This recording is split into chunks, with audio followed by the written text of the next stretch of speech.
Only 3 teams left vying for the 2021 13th Region Baseball Championship crown.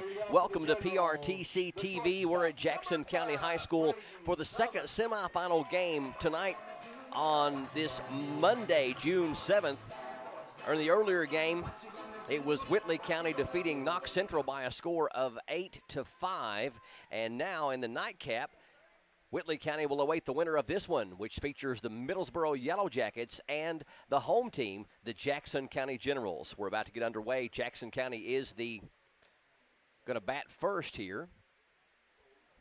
Pitch on the way is outside. The leadoff hitter, Braden Thomas. On the mound for the Yellow Jackets is number 18, Cam Wilson. Lefty kicks and fires the 1-0, and he's downstairs now 2-0.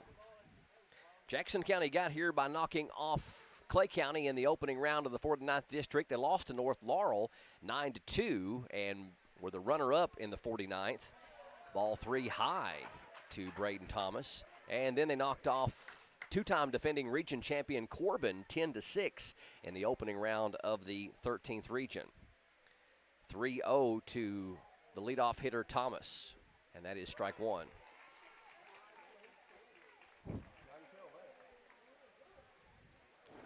Thomas coming in hitting .386 on the year, leading average hitter for the Generals. The 3-1 is going to be fouled back, and the count goes full 3-2.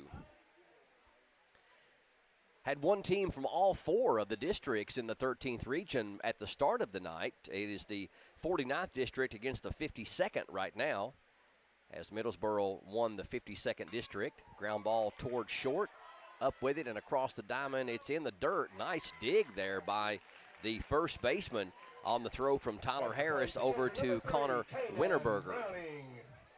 So Thomas grounds out 6-3 for the first out. And now the senior catcher, Kanan Browning, hitting .361. Neither one of these teams has done a spectacular job of updating their stats on the KHSAA website, so we're flying a little blind as far as our numbers go. Wilson with the opening pitch to Browning, and he's way out in front and drills it foul down the left field line. Middlesboro 16-14 on the year. Jackson County 15-14. These two teams did meet once earlier in the year, and Middlesboro beat them by a run in the All-A tournament, which is a tournament for small schools. That ball is roped down the left field line, off the wall. Browning going to go for second base, and he's going to be in there standing up with a double. So nice piece of hitting by Kanan Browning. Both the pitches he saw, he was right on top of. And that one only lacked maybe about 2 feet higher, and it would have been a home run. So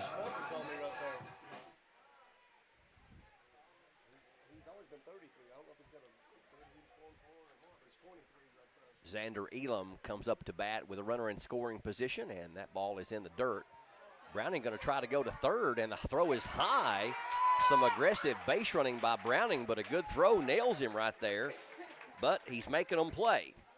So you got to love the aggressiveness of Browning, forcing them to make an error. Xander Elam, Doug Wilson, our PA announcers, pointed out to me he's wearing number 23 tonight. Normally wears number 33. And they're going to concede the run, so that aggressive base running gets a run across for Jackson County as Browning scores on the 5-3 ground out by Elam.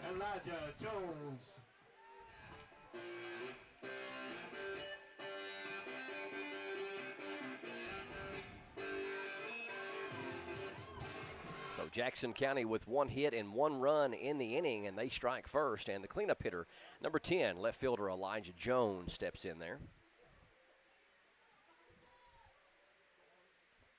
Jones way out in front on the off-speed pitch, 0-1. I want to say hello to our viewers down in Middlesboro. We appreciate you tuning in wherever you are, near or far, all over the 13th Region and potentially all over the world. That pitch is in the dirt, 1 ball and 1 strike. We're streaming live right now on our PRTC TV Facebook page and also streaming live on our PRTC TV YouTube channel in high definition. So if you are watching, make sure you share the broadcast with your friends, and let's support these student athletes. The 1-1 is a called strike 2 right through there, and Wilson ahead in the count, 1 ball and 2 strikes. Winner will take on Whitley County in the championship game tomorrow night here on this field at 6 o'clock. Off-speed pitch stays high. Lucas Hensley, Justin Lakes, Mark Sulfridge, Brian Murray, bringing you all the action with PRTC TV.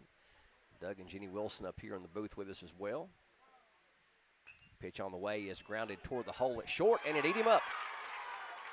Not able to backhand it, and that will be an E6 as Elijah Jones reaches on the air and keeps the inning alive for second baseman Nick Baldwin.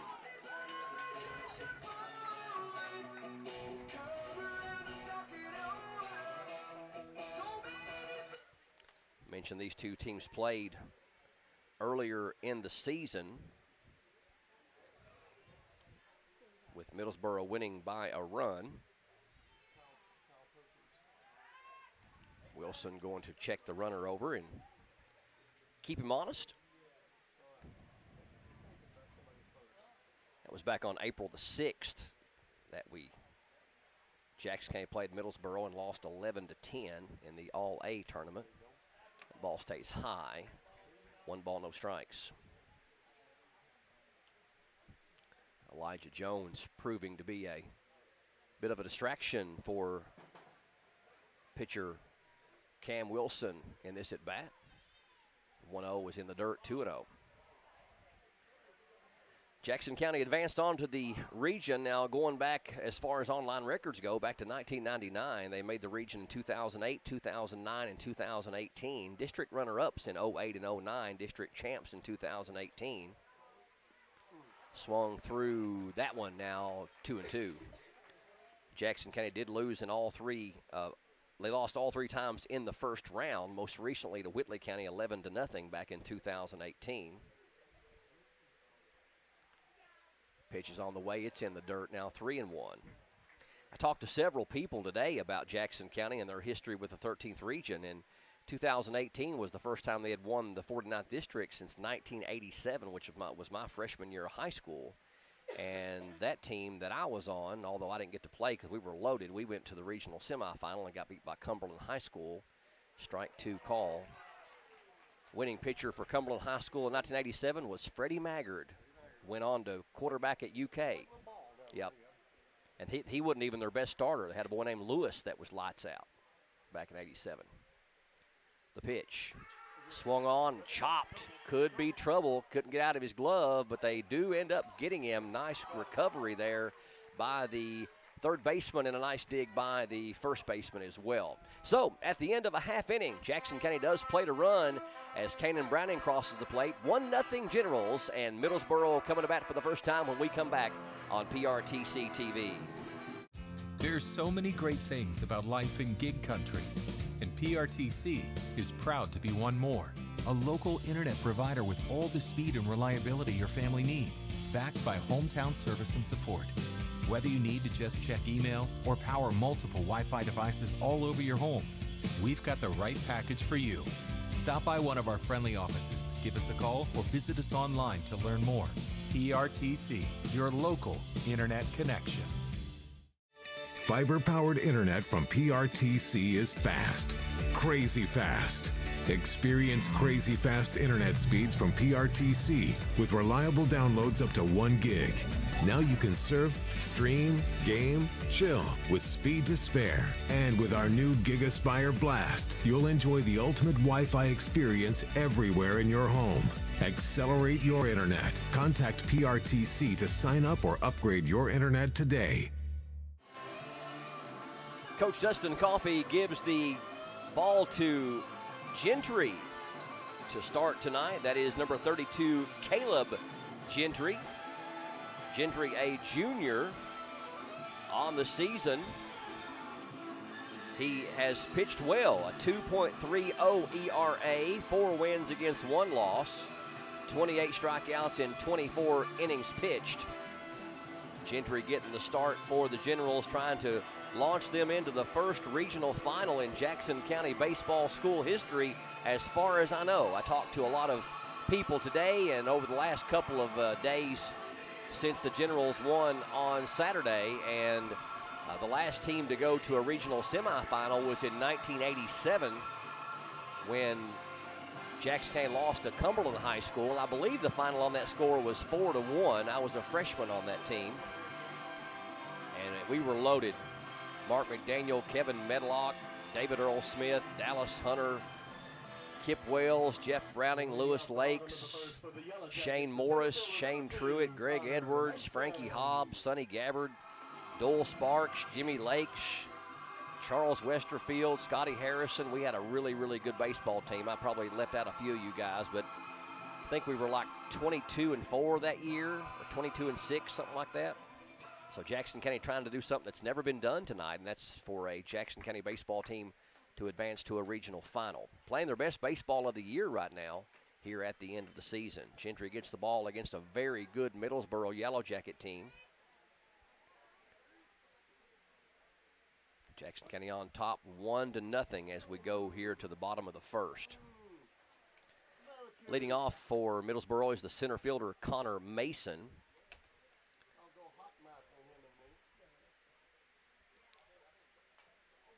And the 1-0 is fouled out of play. I mentioned that neither team has done a spectacular job at keeping us up with stats, as Middlesboro kept stats on their players for the first handful of games but haven't updated in quite some time. Mason was hitting .320 when they stopped updating it, and he was their leading hitter average-wise with no homers and 8 RBIs.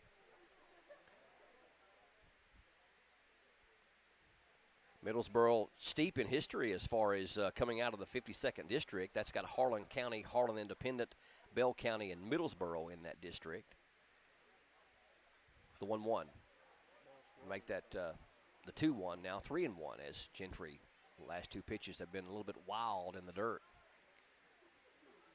Middlesboro won the 13th region in 1999 and 2002, and both those years went to the state semifinal game, losing in 99 to Lexington Catholic and in 2002 to Trinity of Louisville.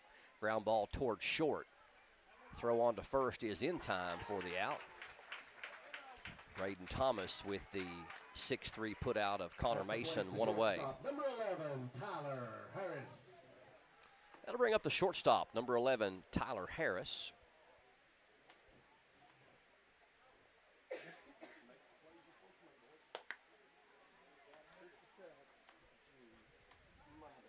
Harris Jr. Strike one call right through there. Plays a little second base, a little shortstop, and will pitch from time to time. He's playing shortstop tonight. Middlesboro won the region in 99 and 2002, advancing to the Final Four of the state tournament in both of those years. Swung on and fouled back 0-2. Yellow Jackets also went to the regional final in 2000, 2004, 2006, 2007, and 2012. Lost to Rockcastle County in 2000, 2004, then to South Laurel in 06, North Laurel in 07, and South Laurel in 2012. Impressive run. They've made the region 19 of the last 21 years since online stats began. 0-2 is fouled down the right field line out of play. Middlesboro, the 52nd district champion this year. They won 11-10 over Harlan County after Harlan County had beat them once earlier in the season. Gentry's got Harris down 0-2, and the 0-2 pitch is really, really close. Coach John Smith in his 8th season coaching the Yellow Jackets.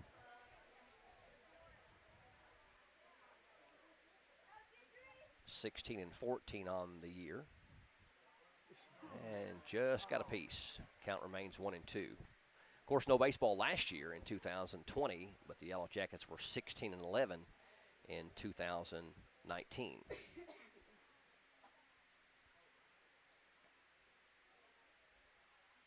Got knocked out in the first round of the region in 2019. Another foul ball down the left field foul line.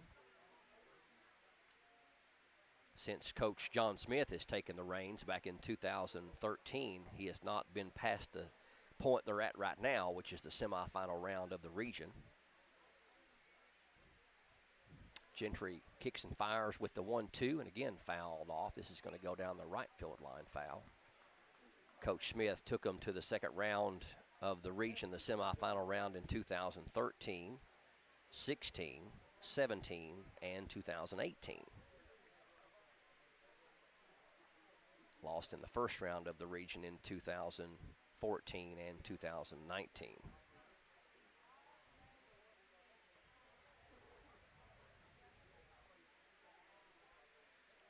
So Harris battling hard here against Gentry. He's fouled off 3 or 4 pitches. Count remains 1 ball and 2 strikes, 1 out here in the bottom of the first.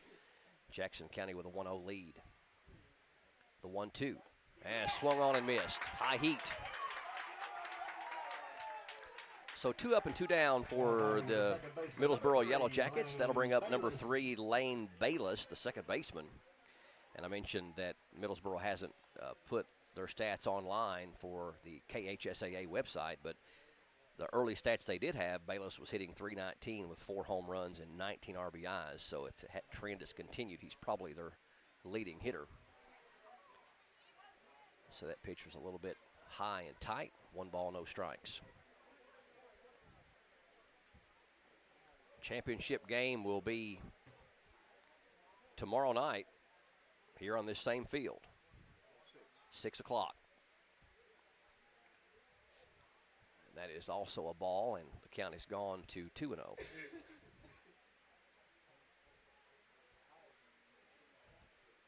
A lot of region baseball happening all over Kentucky tonight. 12th region, 14th, 15th, 16th, all playing.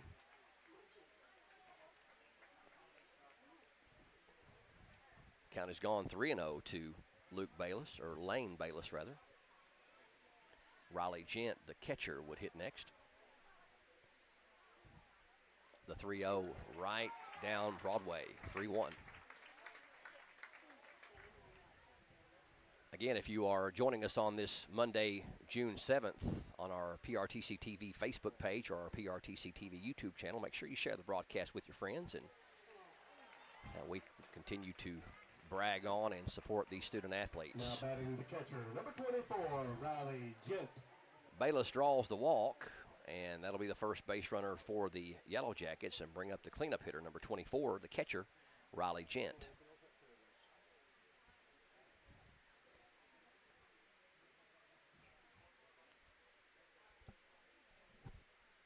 Jackson County with a 10-6 win on Saturday over Corbin. To advance on here.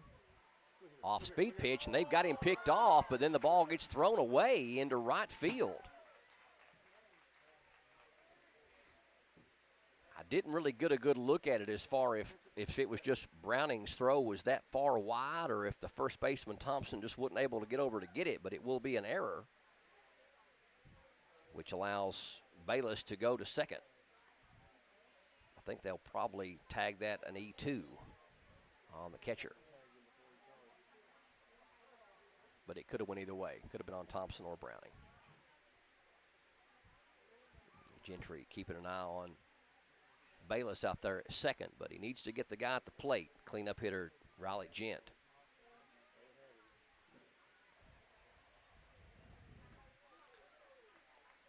And that is ball 2. So Gentry, after making quick work of Mason and Harris, walked Bayless, and now he's down 2-0 to Gent, asking for a different baseball.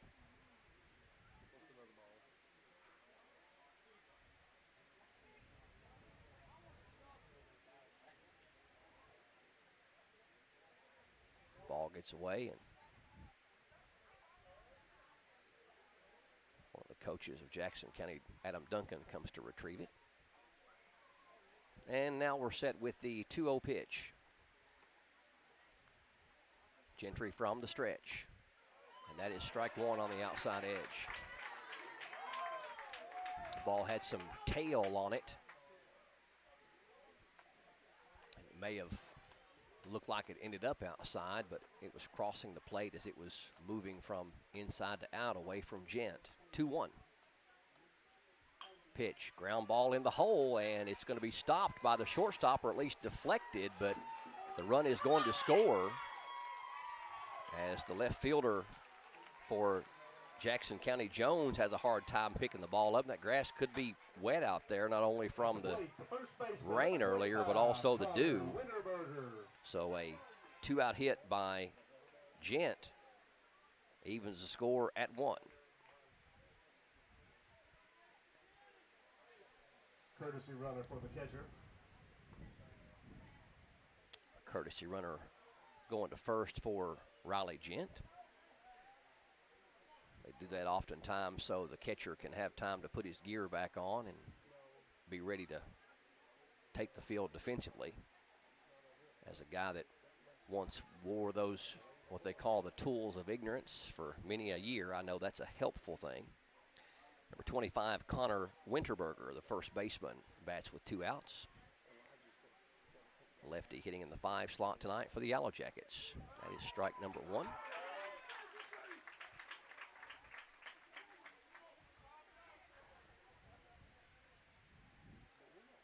Both teams with 1 hit here in the first inning. Jackson County got a double from Browning. Took third on a wild pitch. Scored on a ground out, and off-speed pitch by Gentry got him down 0-2.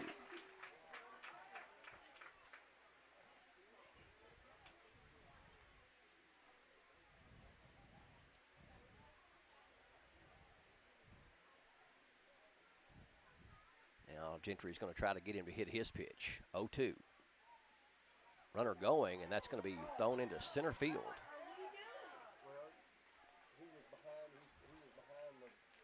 Browning probably should have ate that one as he tried to. The pitch was inside, so he didn't have a good throwing angle, and in order to throw it over top of the head of the batter, Winterberger, he airmailed it, but no consequence as the center fielder for Jackson County, Xander Elam, recovered quickly to keep Gent from getting past second base. A little bit high, and that'll bring the count to 2-2.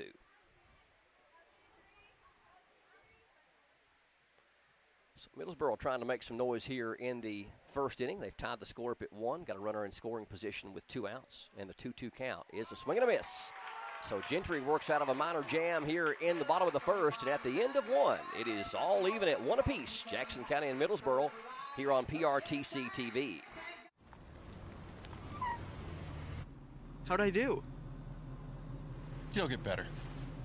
Tim can't wait to be a real driver. But for now, he's king of the online track. Thanks to PRTC Broadband, our 100% fiber network speeds up to 1 gig, give him the edge against players anywhere, even the other end of the couch. Whoa. You'll get better. Visit prtcnet.org to learn more.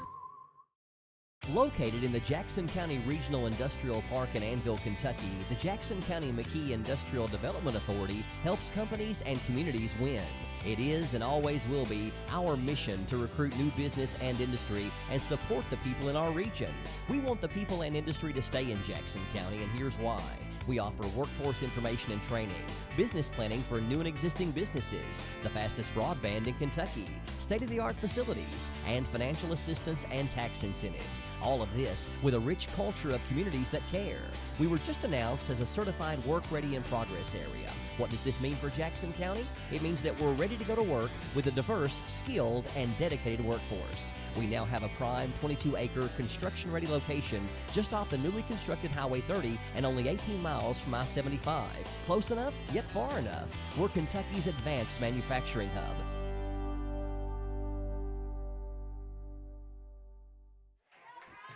Welcome back to Jackson County High School, the semifinal round of the 13th Region Baseball Tournament here on PRTC TV. Whitley County has already punched their ticket to the championship game, and they await the winner of this one between Middlesboro and the home team, the Jackson County Generals. Tied up at 1 as we go to the top of the second, and first pitch hitting, and this is Kyle Perkins taking the ball deep. and it is gone. Kyle Perkins with a first pitch home run to left field. And just like that, Jackson County on top, 2-1.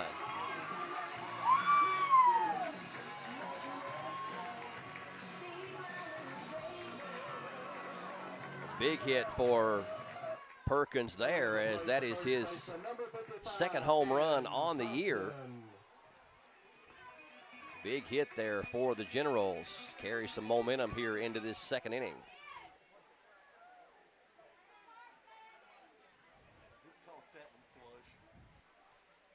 Here's Thompson now for Jackson County. Takes the first pitch strike. Ben Thompson, number 55, the first baseman.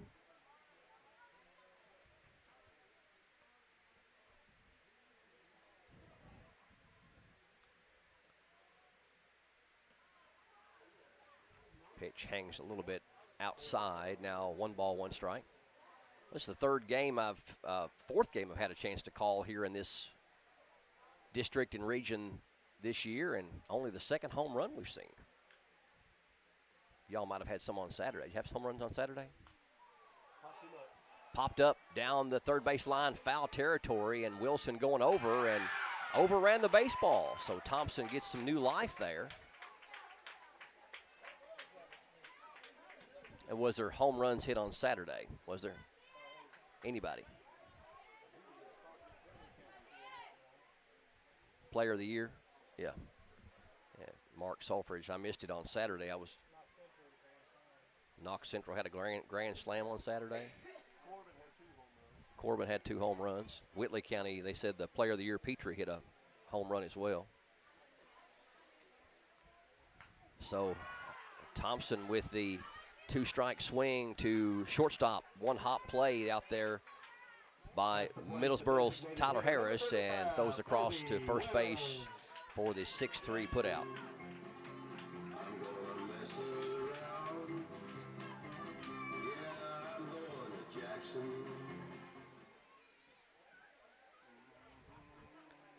So Thompson retired shortstop to first for the first out of the top half of the second inning. That'll bring up the designated hitter Colby Wells, number 35.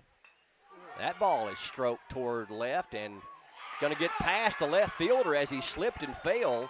And Colby Wells is going to get at least 2, and I think they'll hold him up right there. So Colby Wells hits the ball on a rope, and that'll be a double for Colby. At the plate, the right fielder, number 11, Caden Farmer. So Jackson County with a couple of hits here in the second inning, already 1 run across, and that'll bring up the number 9 hitter, right fielder Caden Farmer, right fielder number 11.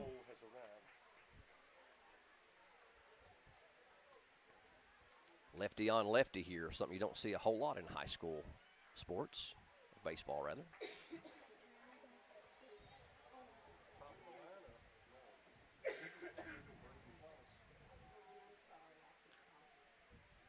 One out, runner on second. Perkins already with a home run for Jackson County. Pitch on the way is a called strike, 1-1. Farmer on the year hitting .269. 8 RBIs, 3 doubles.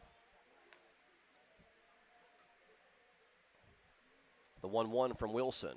Swung on and missed, 1-2. He was looking for the tree line. Way out in front, Farmer did not get cheated on the swing. Cam Wilson ahead in the count, 1-2. That is outside and low, evens the count at 2 balls and 2 strikes.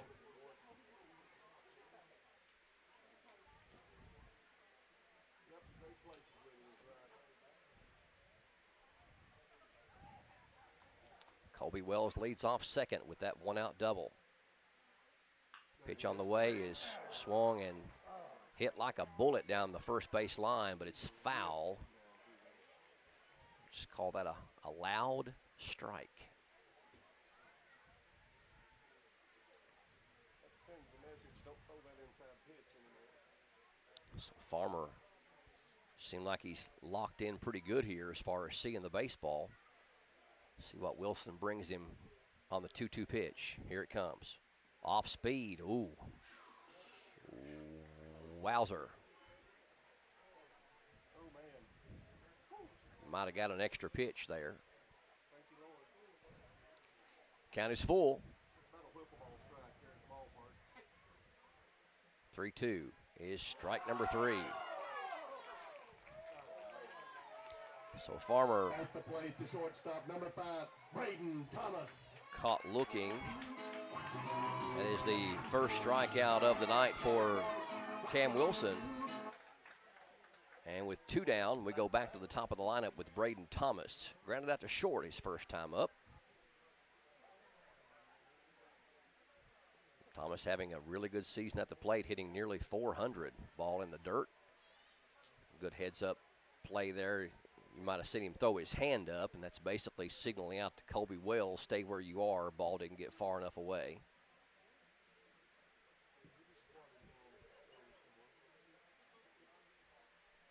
The 1-0 outside, 2-0. Generals lead 2-1. We're in the top of the second inning.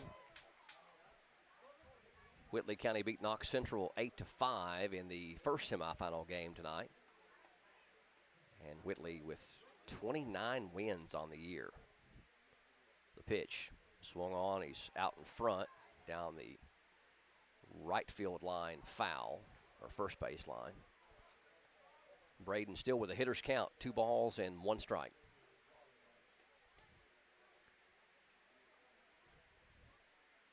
Jackson County trying to do something for the first time in school history, and that's advance to a regional championship game. The 2-1, swung on and missed. Nice pitch by Wilson. Even up at 2-2.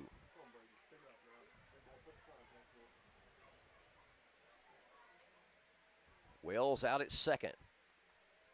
Short lead after the 1-out double. Thomas trying to get him home and can't. Wilson strikes him out, and that's the inning. Jackson County with 1 run on 2 hits, no errors, and 1 man left at the end of an inning and a half. Generals 2, Yellow Jackets 1 on PRTC TV. If your house is unsellable, don't worry about it. The Twins take over. It's been on the market for 3 months. It takes expertise and elbow grease. That rhymed. To go from no offers We couldn't get rid of it. to off the market. We did it. All new unsellable houses. Tuesday at 9 on HGTV.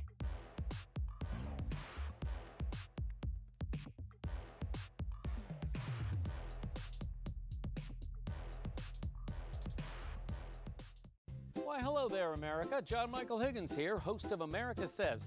All new episodes every weeknight at 7 on Game Show Network, which I bet you knew already. Now, if that is news to you, it means that your very generous and smart provider is giving you a free preview of Game Show Network. Everyone's a winner. And if you'd like to keep that winning feeling going, upgrade your programming package on your TV provider's website.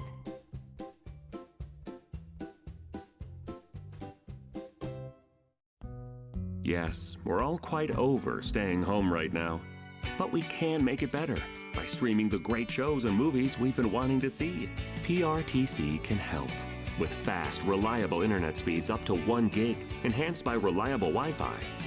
Stream all you want, no matter how many gadgets are going at once. And with our new Gigaspire Blast, you'll enjoy the ultimate Wi-Fi experience everywhere in your home. Contact PRTC to sign up or upgrade today.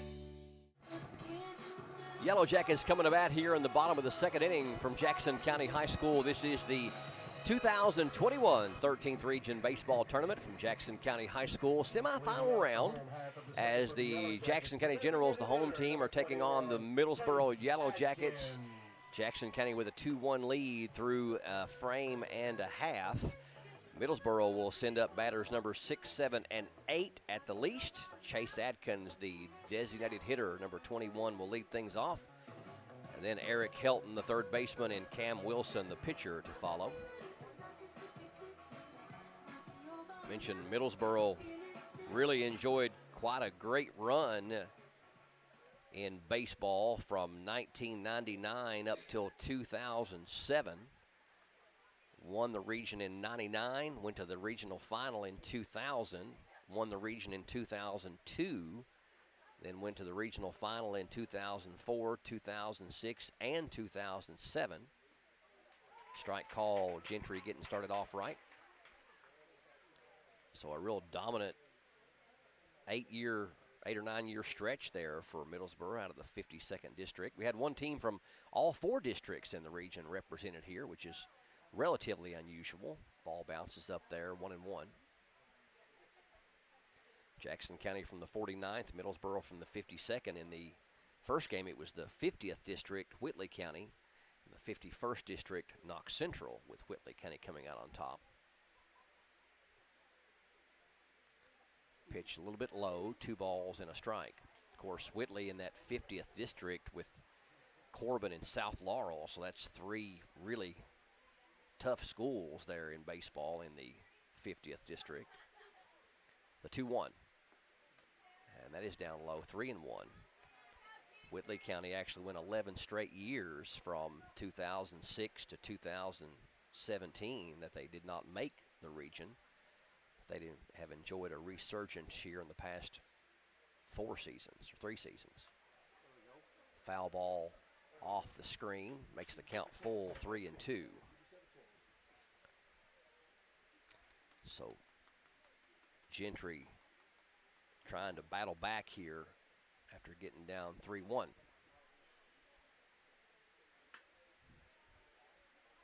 Full count pitch from Gentry is towards short.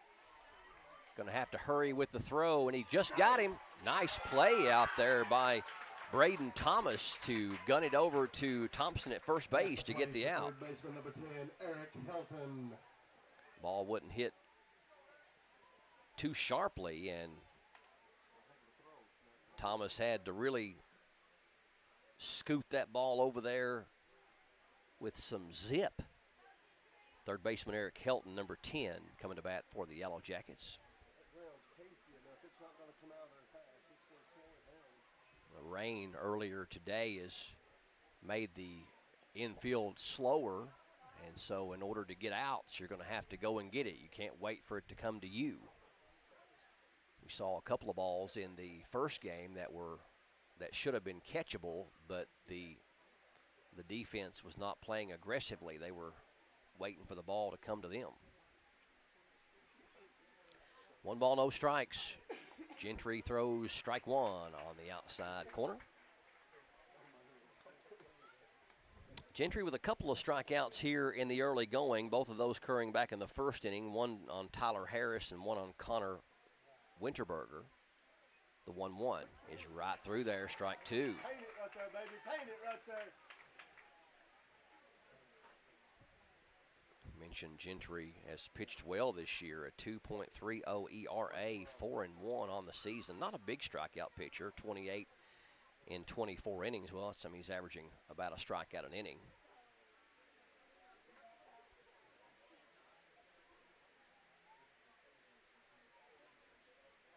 Generals on top of the Jackets, 2-1. We're in the bottom of 2. Not a bad miss there by Gentry, making it 2-2.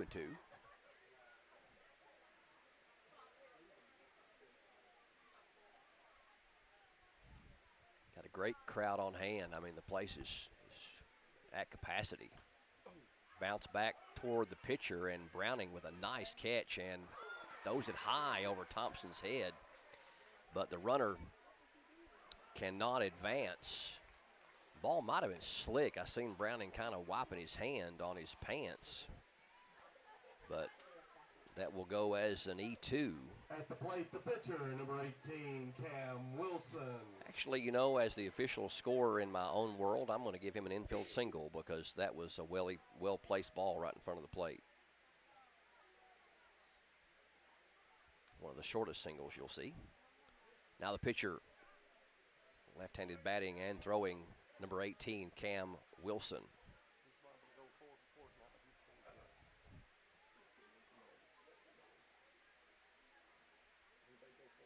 Wilson batting 8th. He'll be followed by Warren Vaught, the right fielder.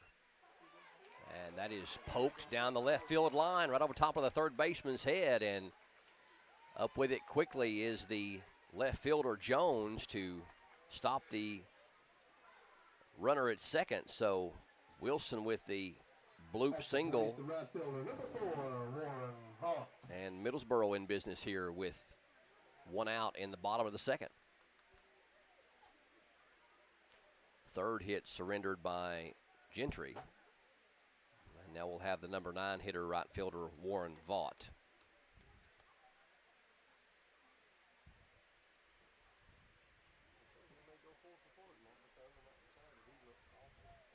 Vaught squaring to bunt. Pitch must have been a little bit high, 1-0.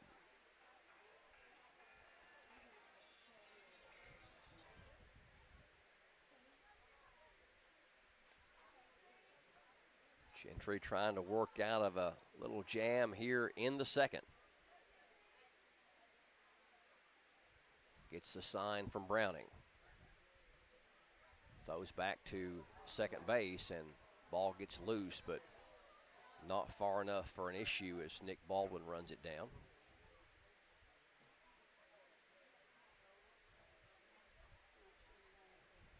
Two very even teams here as far as record goes. Middlesboro's won 16 and lost 14. Jackson County has won 15 and lost 14. Pitch on the way is bunted right in front of the first base, and Browning throws this one on to first to get the out. So that'll be the second out of the inning, so it'll be a sacrifice for Vaught. At the plate, the center fielder, number 2, Connor Mason. So Vaught does his job to get the 2 runners in scoring position as we go back to the top of the lineup for Connor Mason. Mason 0 for 1, grounded out to short to lead the game off.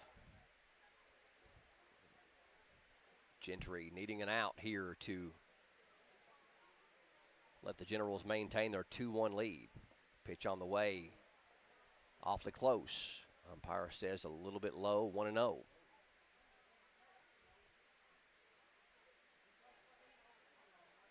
Furthest the Generals have ever advanced is this semifinal round of the 13th region in school history, trying to make history tonight if they can pull off a win and advance to a regional final for the first time ever. Gentry's down 2 balls and no strikes to the center fielder Connor Mason. Pitch is strike 1.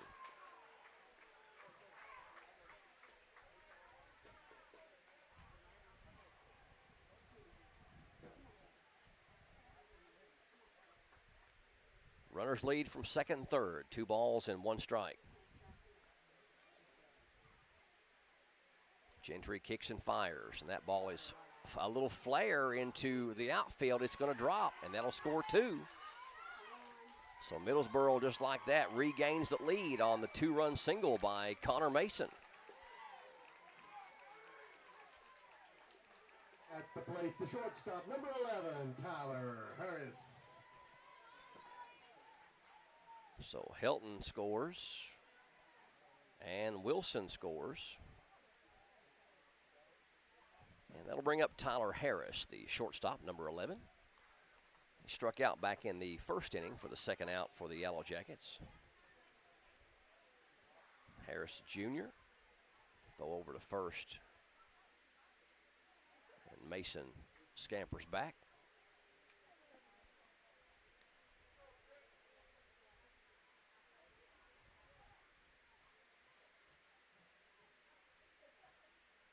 Pitch on the way, ground ball toward Thomas at short. Going to take the out at first, and he's got him, and that's going to do it. So for Middlesboro, they end up with a total of 2 runs on 3 hits and 1 man left on at the end of 2. Yellow Jackets 3, Generals 2 on PRTC TV. So, what are we doing here? Well, just a trim. Maybe kind of a layered look. Will you read the sign? How about some real choice? Like the choices you get with IPTV, new from PRTC. Enjoy free HD and new features like on-screen caller ID. Plus, record 4 programs at once with our HD DVR. PRTC, it's all about you.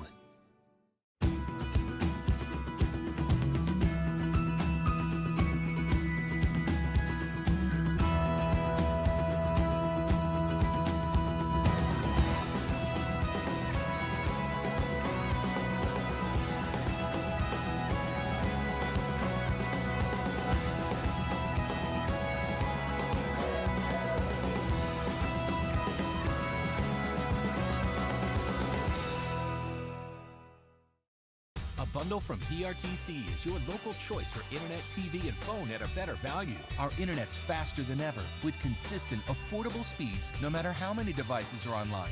State-of-the-art TV connections deliver more HD choices, convenient DVR options, and now TV everywhere.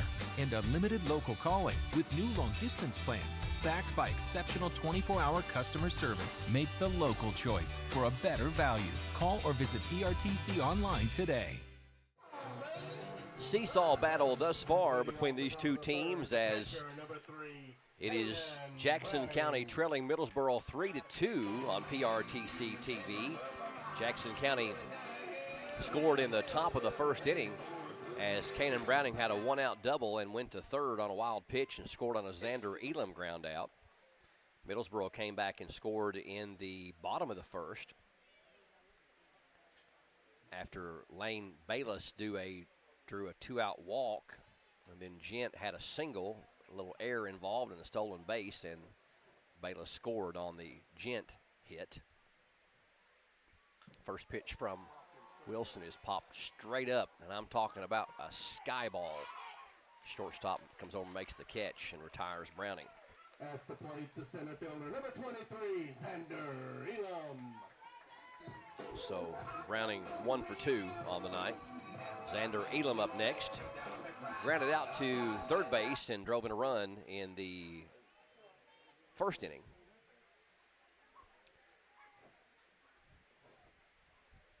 Wilson's first pitch on the way is a strike swinging.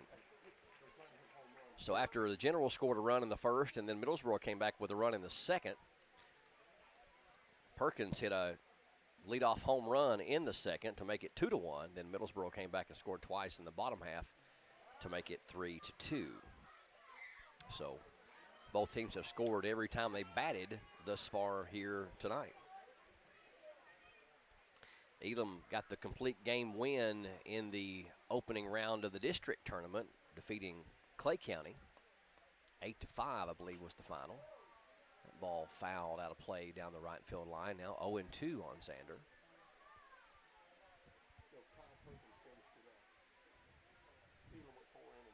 That's right. Finish out the Clay County game? No, I'm sorry. I thought you were talking about Saturday night. Oh, something about Clay, yeah. No, I'm sorry. Yeah, Elam pitched a complete game against Clay and then pitched well against Corbin as well. Way out in front of this one, third baseman trying to get over there, but I believe it is going to go out of play foul. Elam stays alive. Jackson County, I wasn't here to actually be able to cover it on Saturday, had a prior commitment, but Jackson County really put on their hitting shoes on Saturday, defeating two-time defending regional champion Corbin 10-6. Elam trying to stay alive here. No balls and 2 strikes, 1 out here in the top of 3. Middlesboro leading 3-2, and ball's breaking ball or curve ball stays high and outside. 1 ball and 2 strikes.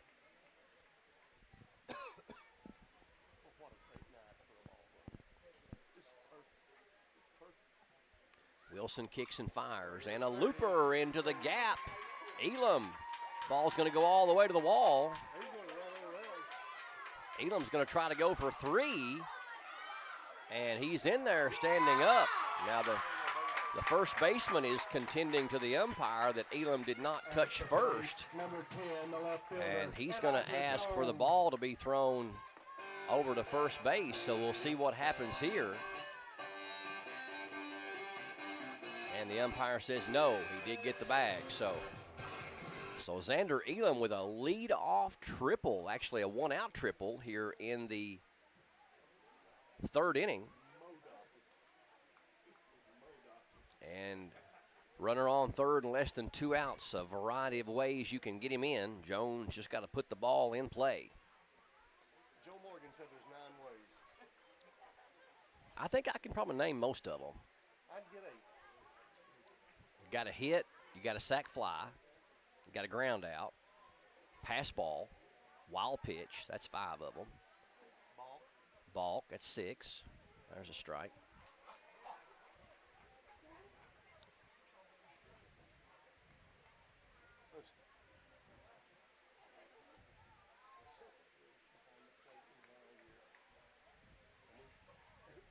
I believe the count's 1 ball and 1 strike to the cleanup hitter, Elijah Jones, left fielder. Elam leads off third. And a swing and miss. 1 ball and 2 strikes. Wilson mixing up his pitch speed and location. Jones needing to put the ball in play here to tie the score and bring Elam home. Here he comes with the 1-2. It is outside and high, and the count's even. Nick Baldwin would hit next. Elijah reached on a shortstop error back in the first inning, stranded at first.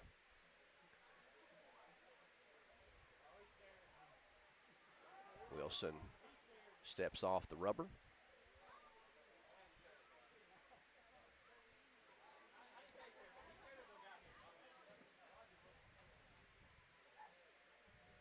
Here's the pitch, and it is a strikeout. So Wilson with a big strikeout there of Elijah Jones. So now we're gonna, the number of ways you can get him home now dwindle down to just a few. We forgot error. An error gets him home too, by the way.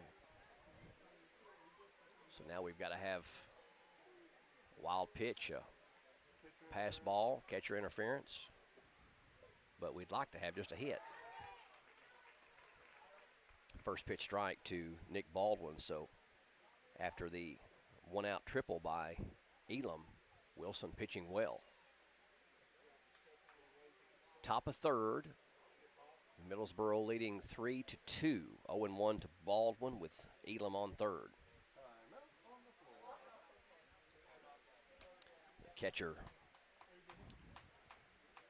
Riley Gent coming out to talk to Cam Wilson on the mound.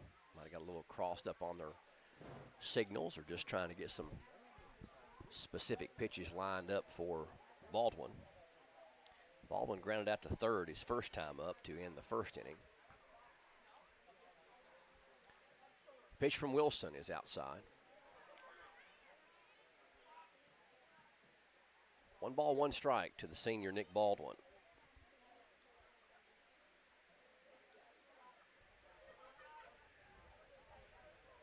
Trying to get Xander Elam home. That's in the dirt. 2 balls and a strike. Kyle Perkins would hit next. He hit a home run back in the second inning.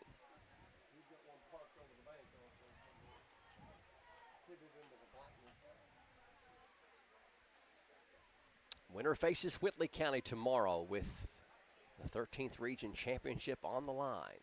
Championship game tomorrow at 6.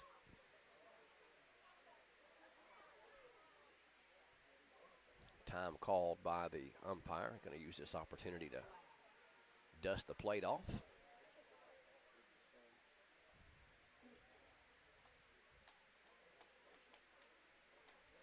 Two balls and a strike. Good hitters count here for Baldwin.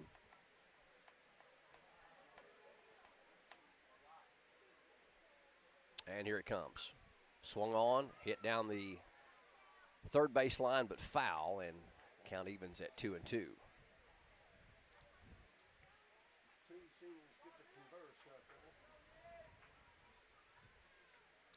Interesting thing about where third baseman is playing for Middlesboro, Baldwin could drop a bunt. He probably won't with 2 strikes now, but a lot of field on that left-hand side to drop down a bunt. Jackson County not known for their bunting. Personally, I've always liked the bunt. I think it mixes things up, keeps them off guard. 2 balls, 2 strikes, 2 outs here at the top of the third. Middlesboro with a 1-run lead. Pitch is high, and we'll go full count. As I mentioned, if Baldwin reaches, it'll bring up Perkins, who had a home run in the second inning deep to left center. The payoff pitch. It is swung and hit back into left field, but I don't think he got all of it, and the left fielder makes the play out there. So Jackson Towney does get one hit, no runs, no errors, and one man left on. At the end of 2.5, it is Middlesboro Yellow Jackets 3, the Jackson County Generals 2. Stay tuned to PRTC TV. At some point, you make a choice about who you are. Something big. They're at home. I'm at home. Are we all having a good time? Something bold. There's a revolution going on inside of you. Your new binge is here. It feels really right. Get HBO Max today and see what you've been missing. Already an HBO subscriber? Access is included at no additional charge. Using your current login to start streaming.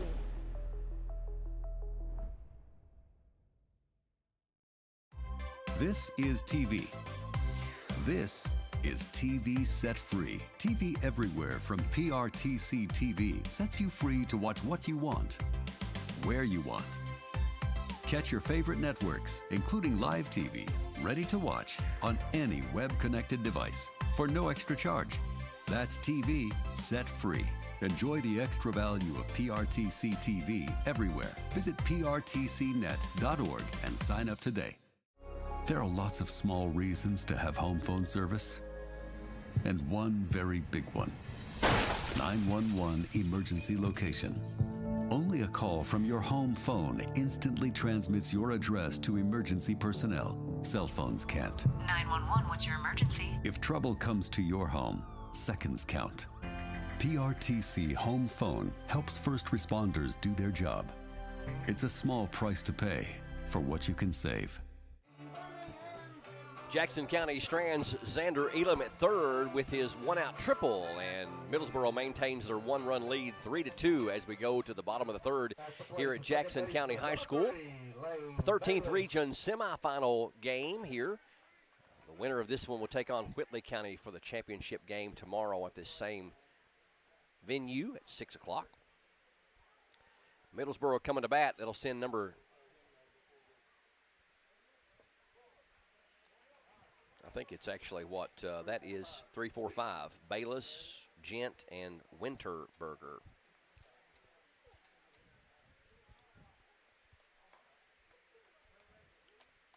Caleb Gentry on the mound for Jackson County, and he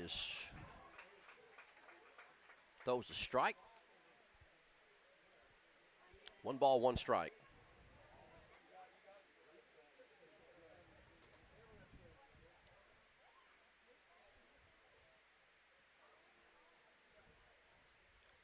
Pitch swung on and missed.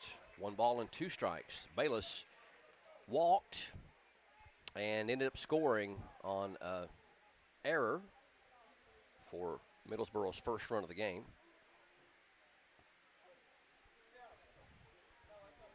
The 1-2. Bounce down the third base line. Nice play, but can he throw him out? And he cannot. Thompson has to come off the base to get the ball, so that'll be an infield single for Bayless. At the plate, the catcher, number 24, Riley Gent.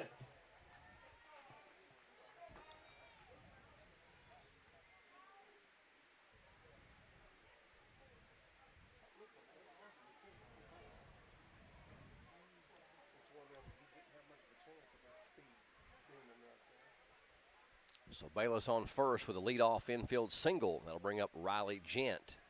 Gent singled and stole second in the first inning.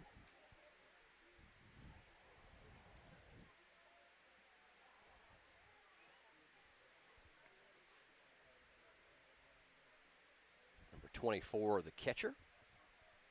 Bayless out there at first with the leadoff infield hit. Gentry throws over to first. Runner back in time. Jackson County, by winning against Corbin on Saturday night, guaranteed that they would have a 500 or better record for all 3 of the first years under head coach Dustin Coffey. Ball fouled back into the stands or beyond the stands. Jackson County was 14-11 Coach Coffey's first season in 2018, then 13-12 in 2019. And 15 and 14 so far this year, 42 and 37 overall for Coach Coffey.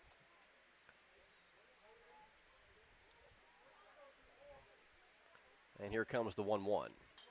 And it is swung on and lifted out to left field. I don't know if Perkins got enough of a run on it to get it, and he dropped it. He had a long run to get there, but he will be assessed the error on that play. Had him played awfully deep, or maybe got a number 25, Connor Winterberger. late jump on that, but regardless, the outcome is first and second and nobody out with the number 5 hitter coming up, Connor Winterberger. He struck out to end the first inning.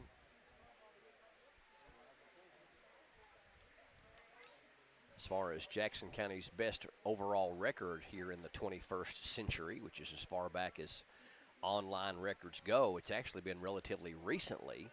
And there was 2 years that were awfully close. In 2016, the Generals were 17 and 9, and in 2017, they were 19 and 10.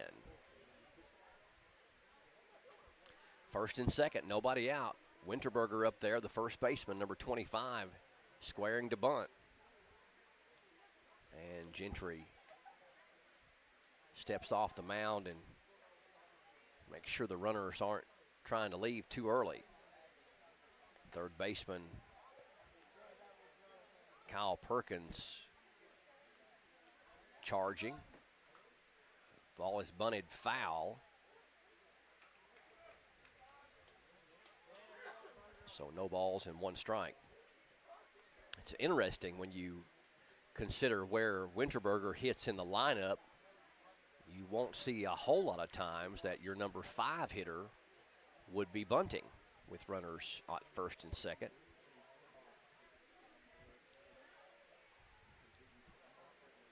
No balls and 1 strike. Winterberger squaring again, and he pulls the bat back this time, 1 ball and 1 strike.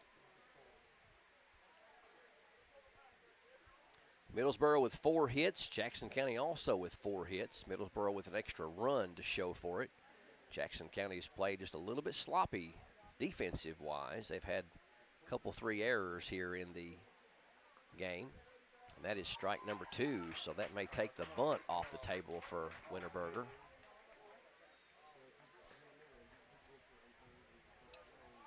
For those of you that might not know the rule of baseball, if you try to bunt with 2 strikes and it does go foul, it is a strikeout.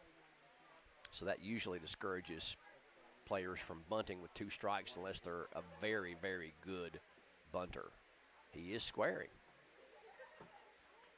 He does get the bunt down, so that was a really good job by Winterberger, and the throw wide, but Thompson goes and gets it, so that puts runners on second and third with 1 out. At the plate, the designated hitter, number 21, Chase Adkins. So Bayless moves on to third, Gent moves on to second, and the DH, Chase Adkins, will come to the plate. He grounded out to shortstop to lead off the second inning, 0 for 1. And a called strike. Jackson County's defense here in the early going has been sloppier than it has been in this tournament thus far. Like we mentioned with the rain earlier today, that ball is hit into center field, and it is going to be caught. Runner tags, and the throw is wide, and the runner is going to score, and the other runner is going to advance on to third. So nice catch out there by Elam, and they're going to petition that he left early and going to throw it to third to appeal. And the official says no. So that'll be a sacrifice fly for Adkins and an RBI. At the plate, number 10, the third baseman, Eric Helton. And Bayless scores. Gentry goes on to third, and that will be an E8 on the throw that got past Kanan Browning that allowed Gent to take third. So runner on third, and 2 outs now for Eric Helton, third baseman, number 10. Ball in the dirt. Browning with a good job keeping the ball in front of him with the runner on third base. Not a whole lot of backstop area on this field, so it's a little bit risky for a runner to try to go, even if it does get past the catcher, because he's probably got, what, maybe 20, 25 feet is all you've got behind the plate. Helton had a single and scored back in the second inning. He is the number 7 hitter. That ball, late swing, foul down the first base line. 1 ball and 1 strike.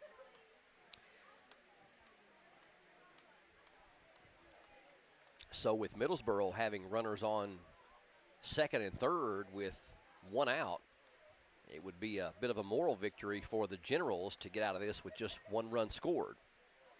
The 1-1 up high, 2-1.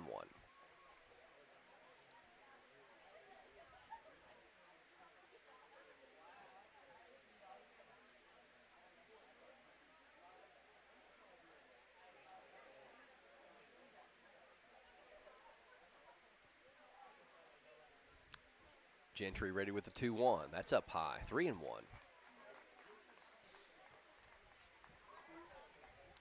Pitcher Cam Wilson would hit next. He had a single and a run scored in his first at bat back in the second inning. 4-2. Yellow Jackets on top by 2. We're in the bottom of the third. Pitch on the way, swung and missed. Nice comeback pitch by Caleb Gentry. Full count. 17 potential teams were eligible to play for the 13th Region Championship. We're down to 3. 2 of them on the field right now, and Whitley County already set to play in the championship game tomorrow at 6 o'clock on this field.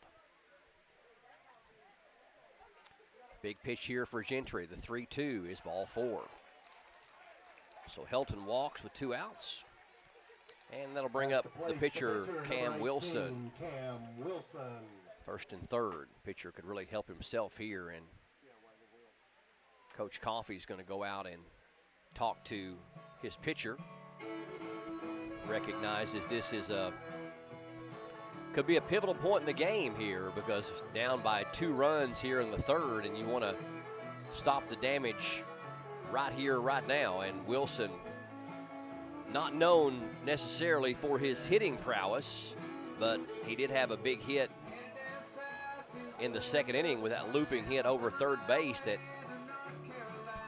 kept the rally going for the Yellow Jackets, and he ended up scoring on the Connor Mason single that drove in Wilson and Eric Helton.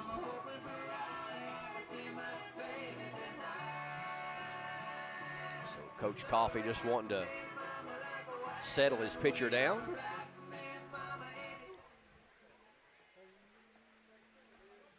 Two out, 2 on here in the bottom of 3, 4-2, Middlesboro on top.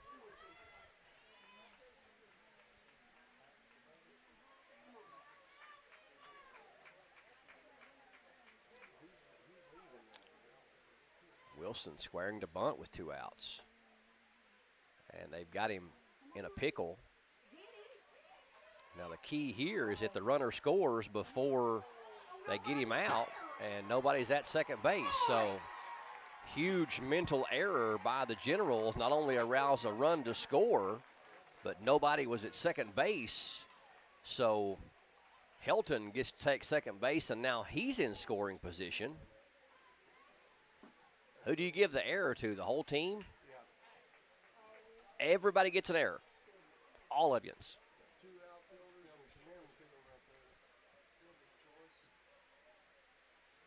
Fielder's choice. Sure felt like an error.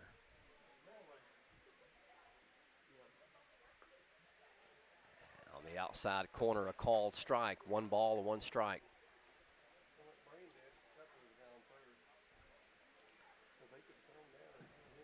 The key on that play is that Helton tries to get tied up in a rundown, and he wants to be able to not get tagged out until the run scores. And that is another strike through there, 1 ball and 2 strikes. And you could tell that Helton knew he was in a rundown. And then Gent went on and scored. But if he scores before they tag Helton out, the run counts. 1 and 2. And that is a swing and a miss. So a mental error cost the Generals a run, and they tack on another one as well. So at the end of 3, Middlesboro 5, Jackson County 2. We'll come back with the 4th inning up next on PRTC TV.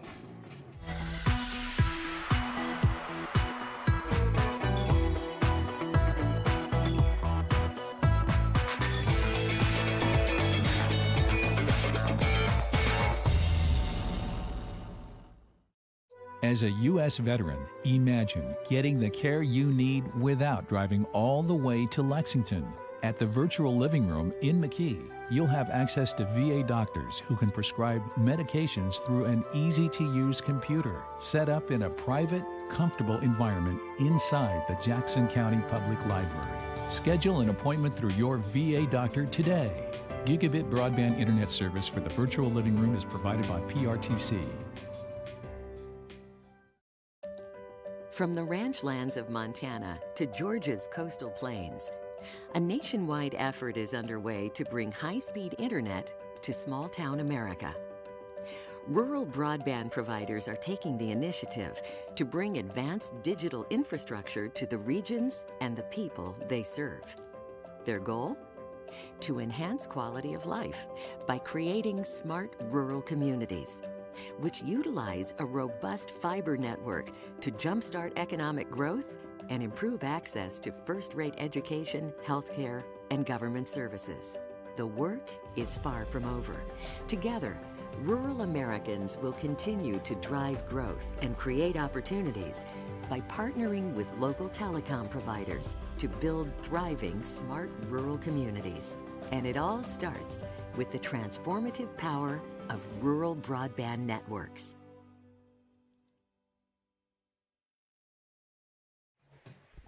Middlesboro tacks on 2 more in their half of the 3rd inning. They now have a 3-run lead over the home team, the Jackson County Generals. Middlesboro 5, Jackson County 2, here on PRTC TV. 13th Region semifinal round. This is the final semifinal round. Jackson County coming to the plate, trailing by 3. Kyle Perkins going to lead things off. He had a home run in his first time up back in the 2nd inning.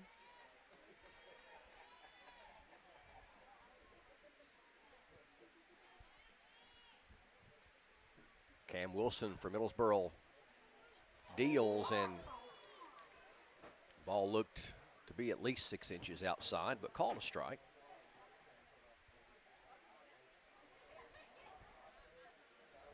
Oh, and 1. That ball is hit toward left field, but not deep enough, and left fielder misjudged it. He went too far back, had to come back in, but he makes the catch. And Kyle Perkins flies out to left. Good recovery there by the left fielder, Nabat. Hope I'm saying that correctly, N-A-B-A-T.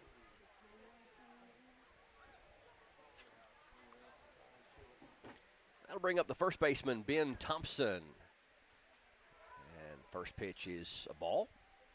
Thompson grounded out to shortstop his first time up. Generals needing a spark. Feels a little loosey-goosey and dead. Need somebody to breathe some life into him. Thompson with the 1-0 and looked inside, but count even up at 1-1. 1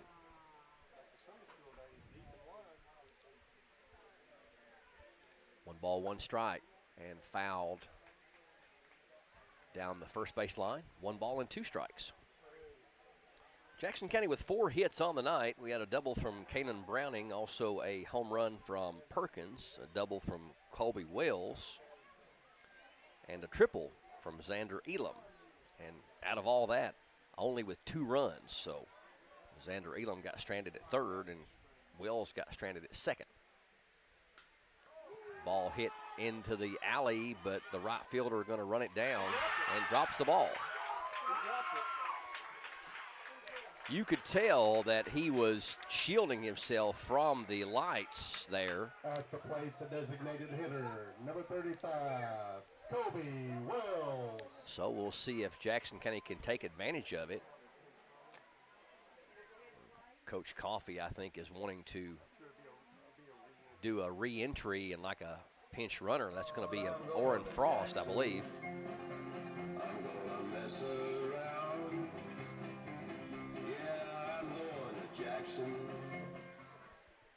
And Kobe Wells, who had a one-out double back in the second. Frost in to run for Thompson. Frost has got excellent speed. At times can be, or occasionally he can be a little bit too aggressive on the base paths. So I don't know if this is a re-entry on the runner, a one-time deal, or if this is going to be Frost is going to start playing first. I don't know. But overall, you have to like aggressiveness on the base paths, make the team make a play. Wilson going to throw over to first, and Frost dives back. Frost and Browning, two of the 5 seniors that are going to come back under the redo bill that Brashear signed into law over the teams, so the athletes losing a full year of their eligibility in 2019. There was no baseball at all. Way out in front is Wells.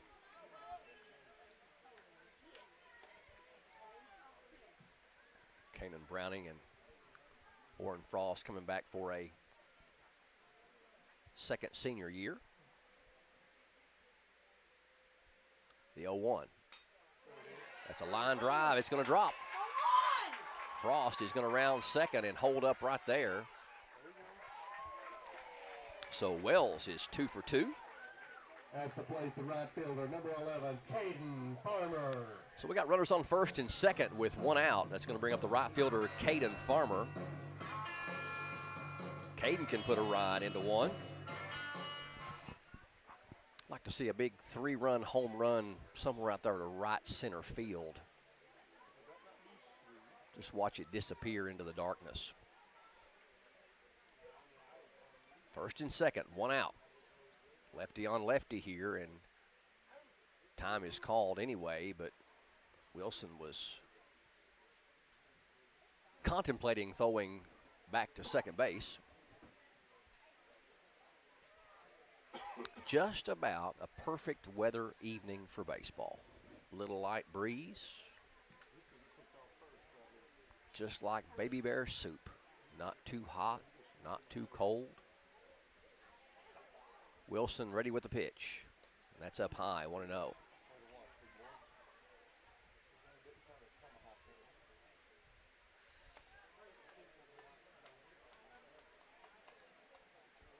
Farmer caught looking on strikes back in the second inning. Wilson throwing back to second, trying to catch Frost napping.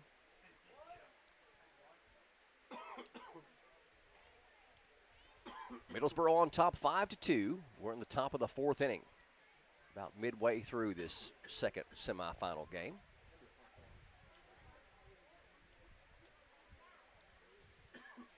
Student body and parents and friends all supporting the Generals here tonight. Really good crowd on hand.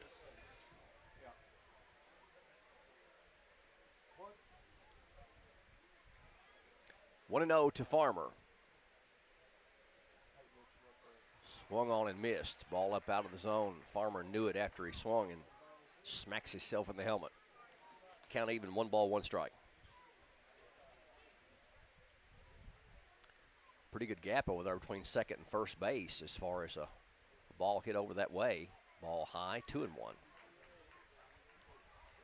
First baseman over here kind of almost hugging the line. And there's a pretty good gap between short and third as well if he could go opposite field.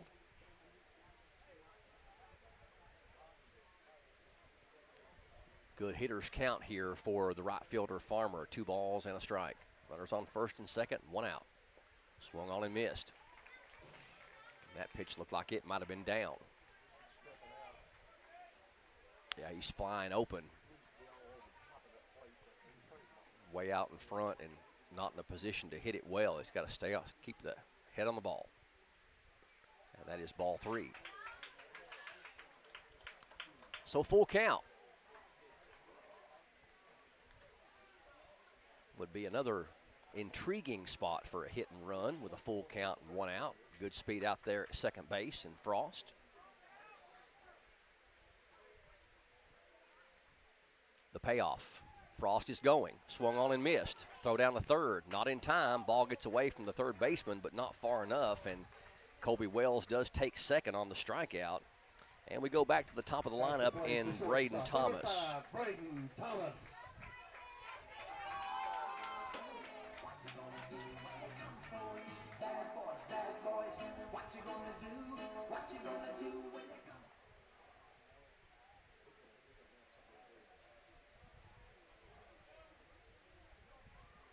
Second and third, 2 outs.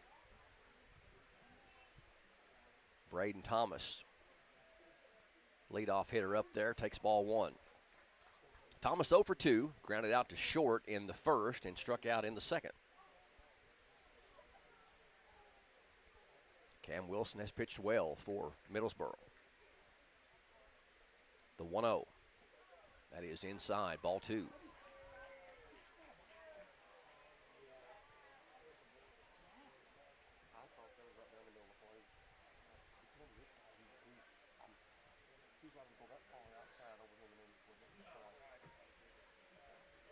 The 2-0, outside ball 3. Ball gets away from the catcher. Wise move by Frost to not try to advance. Now 3-0. If Braden Thomas can reach, Kanan Browning would be up next.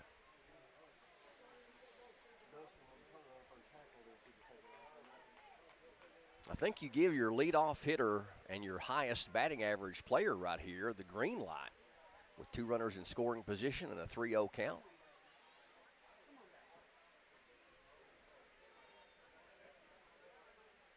The 3-0 is ball 4. So sacks are jacked for Kanan Browning. Coming to the plate, the stopper, number 3, Kanan Browning.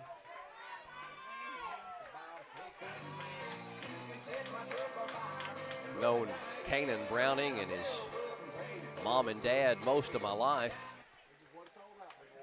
Dad Jeff Browning played on the '87 team with me that went to the same level these players have, and you won't find a player that wants it more or plays any harder than senior number 3, Kanan Browning. Bases loaded. Pitch swung on, a little nubber, and that's going to get him out of the inning, it appears, and it does. So Generals end up with 1 hit, no runs, and 3 men left on. At the end of 3.5, Middlesboro maintains their 3-run lead 5-2 here on PRTC TV. With PRTC's new expanded IPTV options, get more channels you love for less. Start with our basic TV tier, then add the expanded and digital tiers for maximum variety, or add specialty tiers to your basic package. Tiers like news and sports, or sports and more, the entertainment tier, kids and family, or our new Heartland tier. To learn more about your expanded IPTV options, call or visit PRTC online today. Get in the circle. A new network celebrating country music invites you into the circle, where you'll get insider access to all that country has to offer. There's some magic in here. I can't wait to watch Circle. Imagine an experience by the artists for the fans. You have a home here and you have a place here, and it's a place that you belong. This is country. This is your community. It doesn't get any better than this. We are artist-driven, authentic, fan-focused. Country music has the most dedicated fans I've ever seen. Country plays here. Join me in the circle.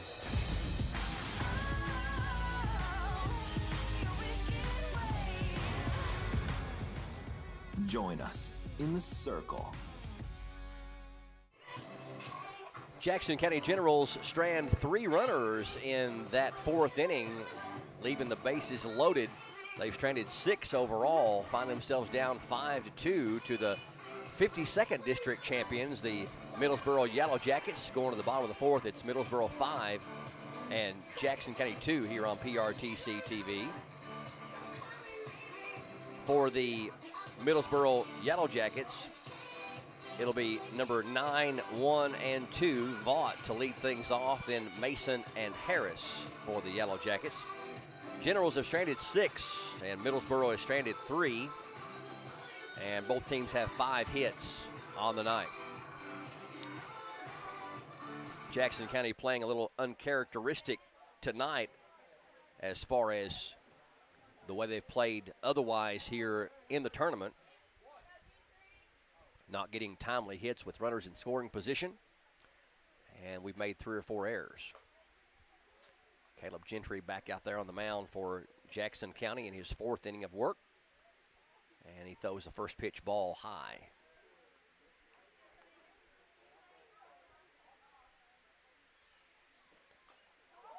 The 0-1, or the 1-0 rather, is fouled, chopped down the third base line, 1-1. Warren Vaught is 0 for 0. Only had 1 plate appearance and laid down a sacrifice to advance runners. Doesn't count as an official plate appearance. Pitch on the way is strike 2, inside edge. And that ended up being a good setup as Connor Mason had a 2 RBI single right behind the sacrifice. It scored Helton and Wilson in a 3-run second for the Yellow Jackets. That's the difference right now, 5-2. Ground ball towards second base should be an easy one. Underhanded throw from Baldwin retires Vaught, and there's 1 down. Back to the top of the lineup we go for Middlesboro, the center fielder, number 2, Connor Mason. Mason is 1 for 2. We mentioned the 2 RBI single he had back in the second. He also grounded out to short in the first, 1 for 2.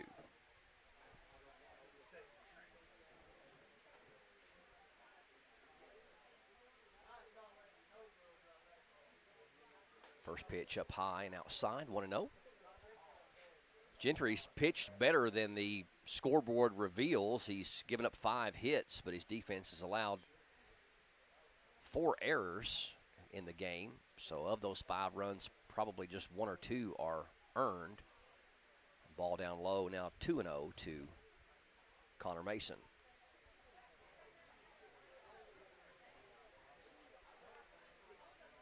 Middlesboro advanced to this second round of the region in 2019, the last season there was baseball, knocked out by Barberville.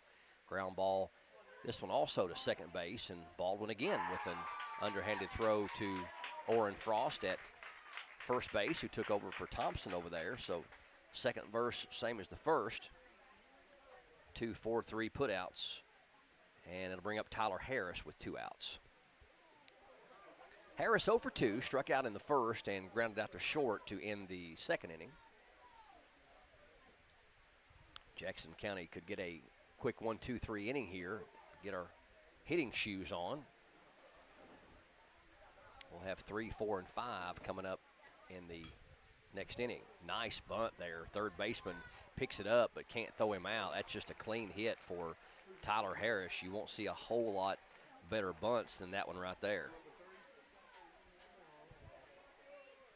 So Harris reaches with 2 outs. Second baseman number 3, Lane Bayless. And that'll bring up Lane Bayless, the second baseman. He walked in the first and ended up coming around to score, and then singled in the third and came around to score. So he is 1 for 1 with 2 runs scored. 2 outs. Harris on first.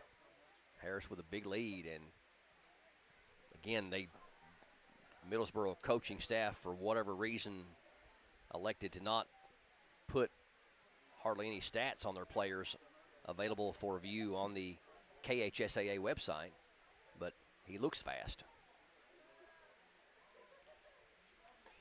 Runner not going, and throw down to first, not in time.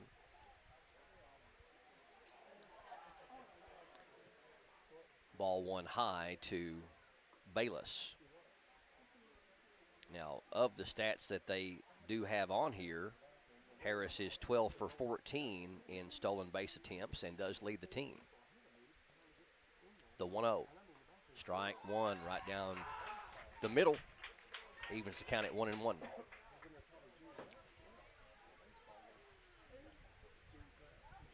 Jackson County has had opportunities, left the bases loaded there in the top of the fourth. Also stranded Xander Elam on a one-out triple a couple innings back. Pitch is wild and gets away from Browning. So that puts Harris in scoring position. And the count now at 2-1 on the number 3 hole hitter, Bayless.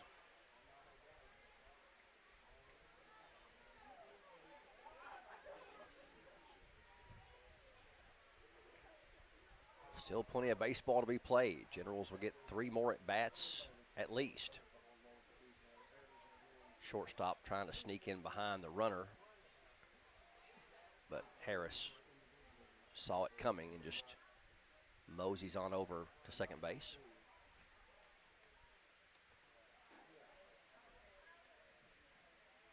Two and one pitch is strike two. Nice job there by Gentry to even the count.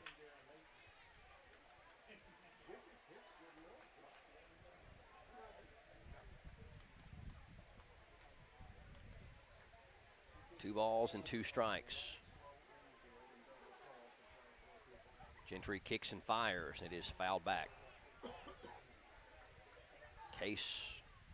Lane Bayless, rather a junior, second baseman. Appears he has a younger brother on the team in Case Bayless. That's a freshman. They only have 14 players on their roster. The 2-2 again from Gentry. Here it comes. It is a fly ball into the gap. Can Elam run it down? He cannot. Run's going to score. Bayless rounding second, looking for third. Throws coming in offline. It's going to be a triple for Lane Bayless.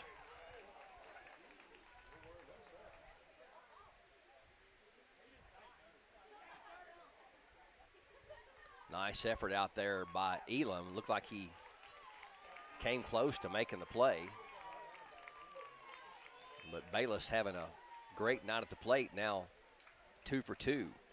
At the plate, the catcher, number 24, Riley Gent. So that'll bring up the cleanup hitter, Riley Gent. He is 1 for 2. Singled and stole a base back in the first inning and then reached on an error in the third inning and scored a run.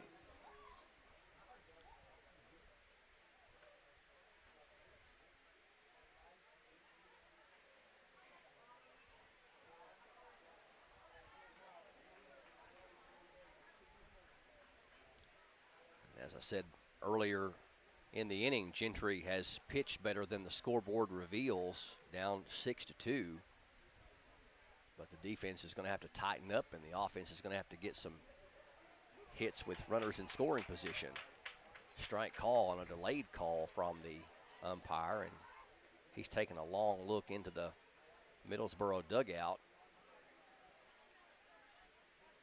0-1 to Riley Gent. Bayless on third with the triple. Pitch on the way is low, 1-1. A big 2-out hit from Lane Bayless to drive in the 6th run for Middlesboro.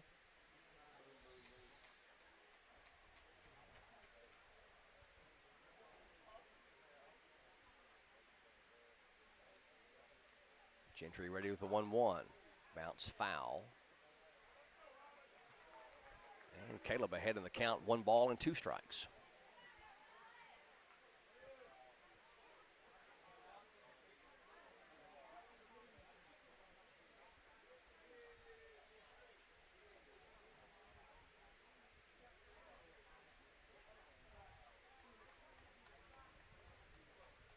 Gentry ready with the 1-2, and it's high and outside, 2-2.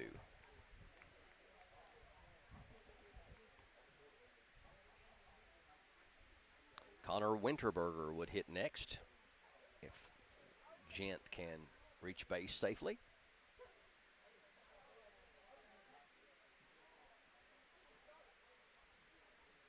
The 2-2. Swung on and missed, and Gentry gets the strikeout, but not before Middlesboro tacks on another run. 1 run on 2 hits, 1 error, and 1 runner left on. At the end of 5, or at the end of 4, rather, 6-2. Middlesboro on top of Jackson County by 4. 5th inning coming up next. Stay tuned to PRTC TV. There was an old woman who lived in a shoe. She had so many children, she didn't know what to do.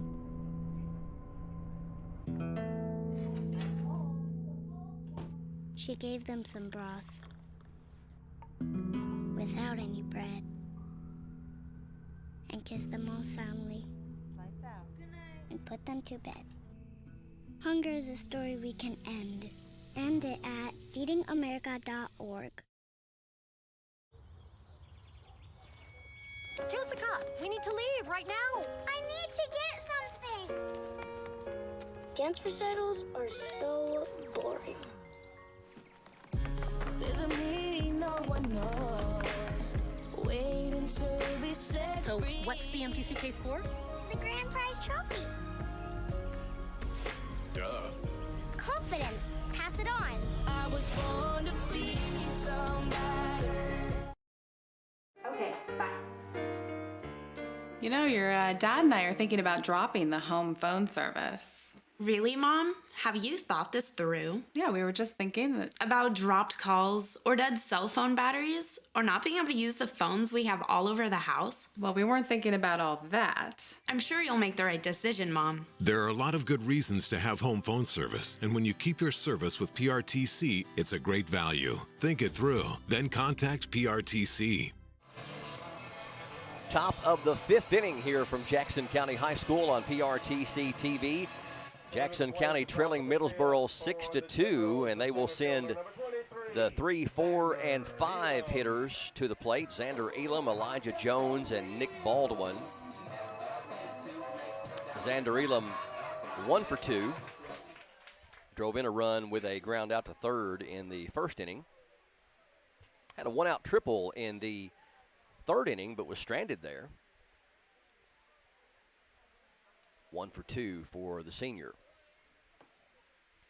Reminder, if you are joining us live streaming on this Monday, June 7th, we appreciate you staying up late with us tonight. Make sure you share the broadcast with your friends. We're not only on our PRTC TV Facebook page, but also on our PRTC TV YouTube channel.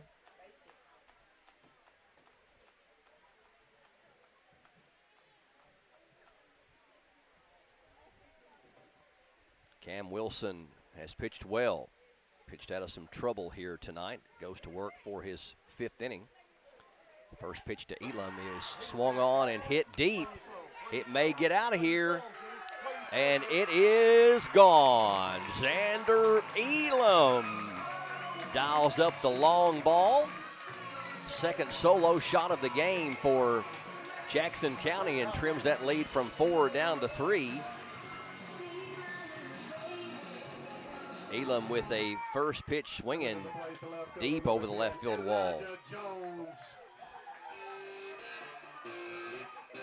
So the only problem with the 2 home runs that we've hit, there's been no other general friends on the base paths, but that could provide a spark for Jackson County as they trim the lead down from 4 to 3.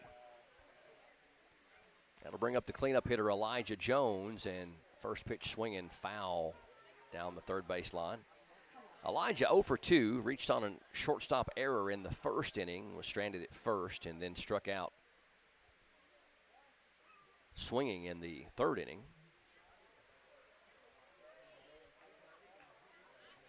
Sixth hit of the night for Jackson County. Middlesboro has 7, but they have the lead on the scoring column, 6-3. Ball high, 1-1. Our hits have been a double by Browning, a double by Colby Wells, a triple by Elam, 2 home runs, and then Colby Wells had a single. We got 1 single.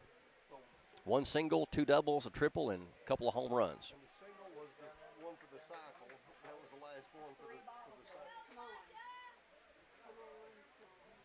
Count goes to 3-1 on Elijah Jones.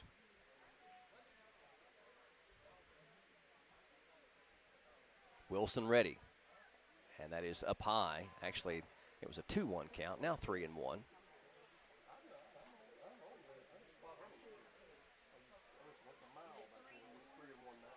3 balls and 1 strike to the left fielding Elijah Jones. Wilson with the 3-1. Swung on, hit out to right field, but playable out there for the right fielder. Warren Vaught with the catch, and 1 down for Jackson County. Number 6, Nick Baldwin.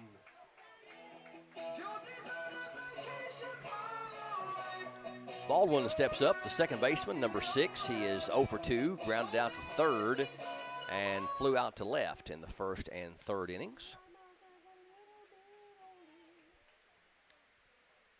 Jackson County dialing up the long ball twice, once from Elam and once from Perkins, but have only 3 runs to show for all their efforts tonight. We have stranded 6 runners on base through the first 4. Middlesboro has stranded 4 through the first 4. Fouled back.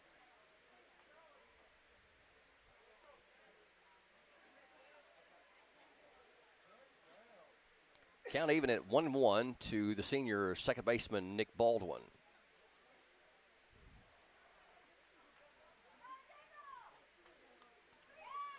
(6-3), Middlesboro with a 3-run lead. Top of the 5th inning here from Generals Field at Jackson County High School. Cam Wilson releases the 1-1. It's outside, now 2-1.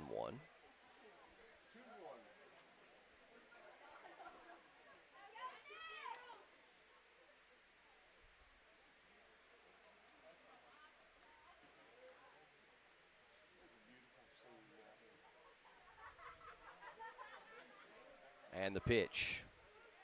Inside edge, the umpire says, 2-2.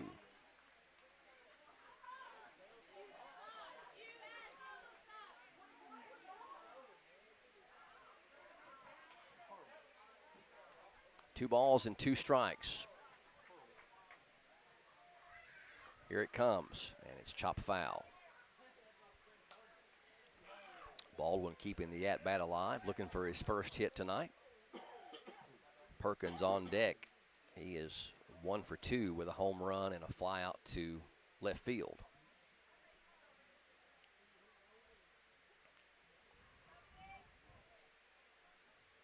And the 2-2 once again from Cam Wilson. Bounce toward second base. Throw on to first, just barely gets a hustling Nick Baldwin down the line. 2 outs.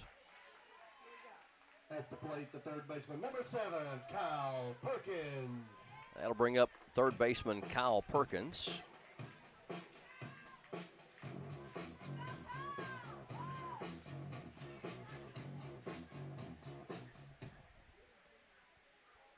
Perkins a junior, so he'll be back with the Generals next year.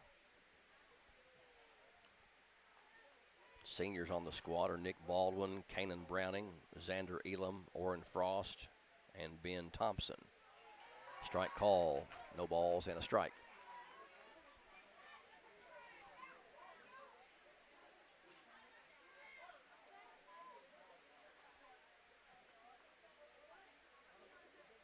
Wilson up high, 1-1.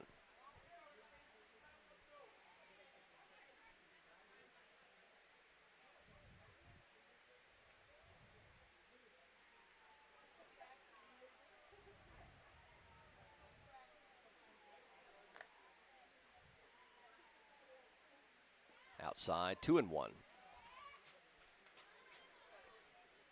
Cam Wilson, not a hard throwing pitcher at all, but relies on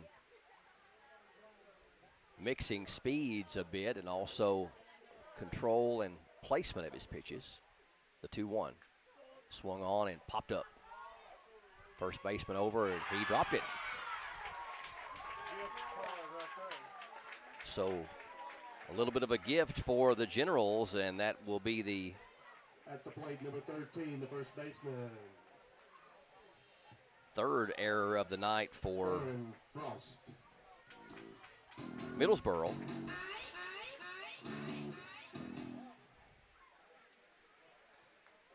And Orrin Frost, who came in to run for Ben Thompson earlier in the game and stayed in there at first base.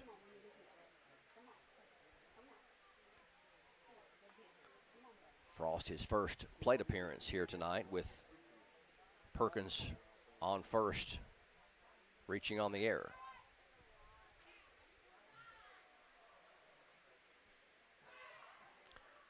One on, two outs here in the top of the fifth. Middlesboro leads 6-3.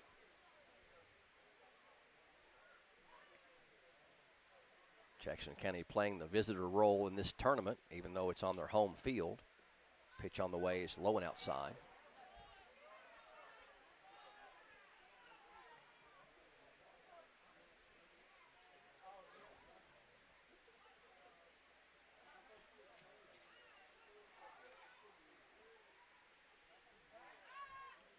Throw back over to first, and Perkins back in there safely.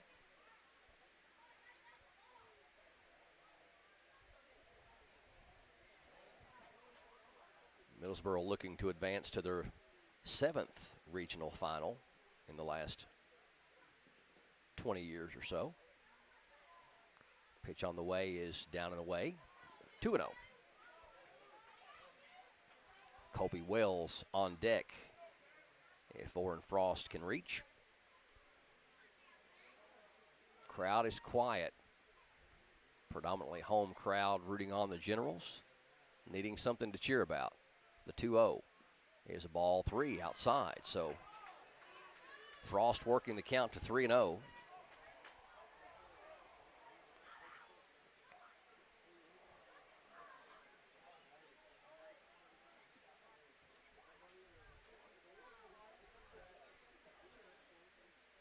Square into bunt to kind of distract the pitcher a bit.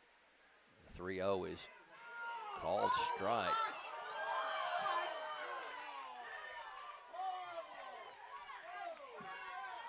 I think that is the loudest crowd reaction we've had to an improper strike call. 3-1. Throws over to first. Cam Wilson coming a little bit close to a balk, as he's got to watch his motion as he throws over to first. If he takes his leg toward home, that would be a balk. The 3-1. Strike 2.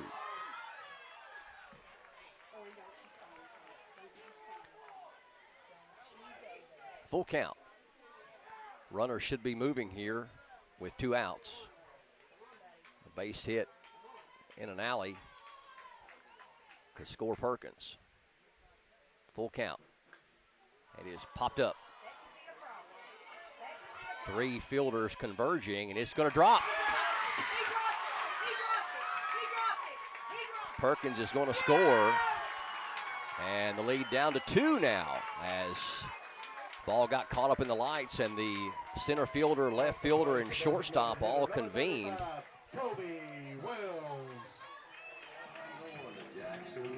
So give Frost a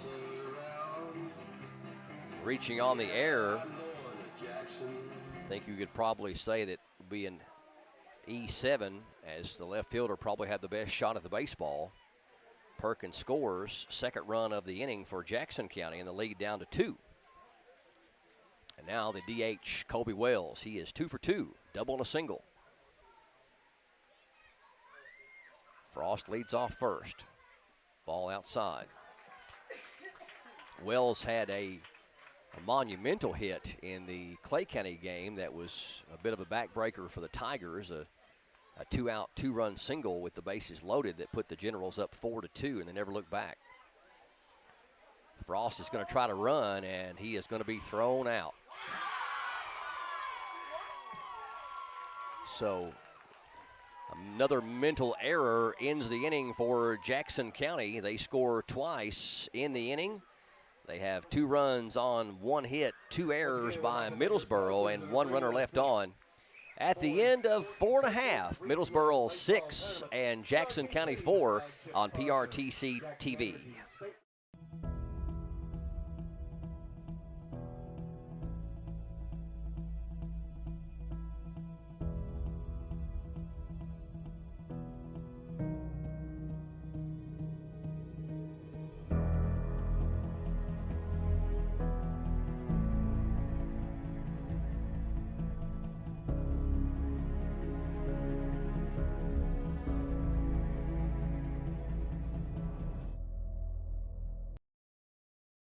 There's so many great things about life in gig country, and PRTC is proud to be one more.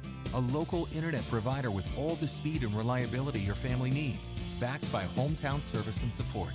Whether you need to just check email or power multiple Wi-Fi devices all over your home, we've got the right package for you.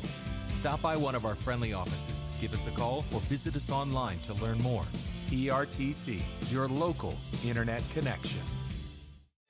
Fiber-powered internet from PRTC is fast, crazy fast. Experience crazy fast internet speeds from PRTC with reliable downloads up to 1 gig. Now you can surf, stream, game, chill with speed to spare. And with our new GigaSpire Blast, you'll enjoy the ultimate Wi-Fi experience everywhere in your home.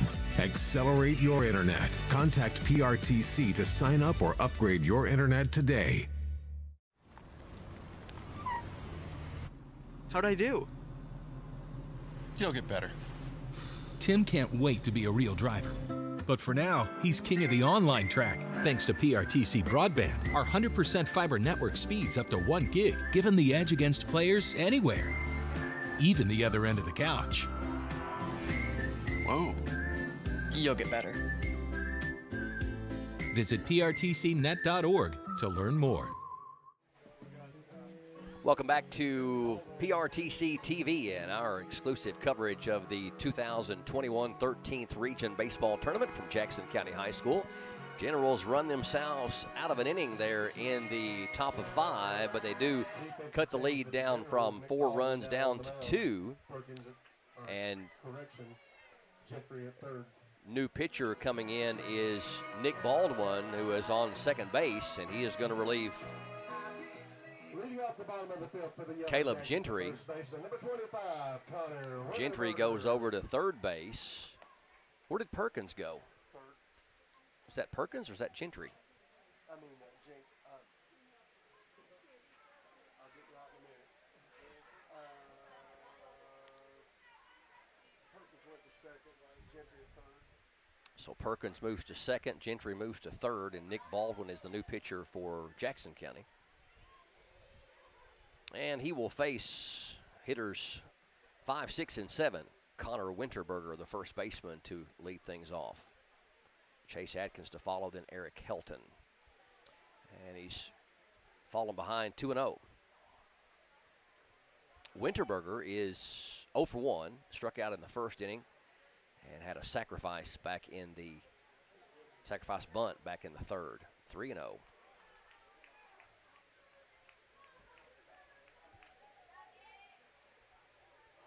Jackson County is stranded 6. Middlesboro stranded 4 through the first 4.5. The 3-0 is ball 4 outside, so a 4-pitch walk issued to Connor Winterberger. Hitter number 21, Chase Adkins.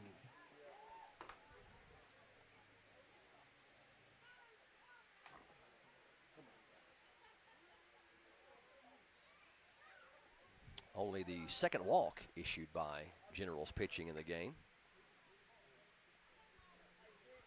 And the DH, Chase Atkins, number 21 up there. Ball gets away, and runner's going to go on to second.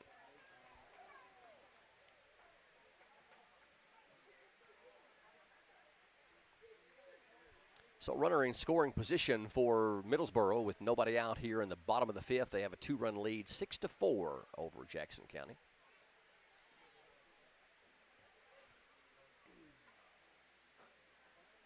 Yellow Jackets looking for their 17th win of the season. Jackson County looking for their 16th win of the season. Both teams with 14 losses. Baldwin having a hard time finding the strike zone. That is 6 in a row out of the zone. 2-0 to Chase Adkins. Eric Helton will follow.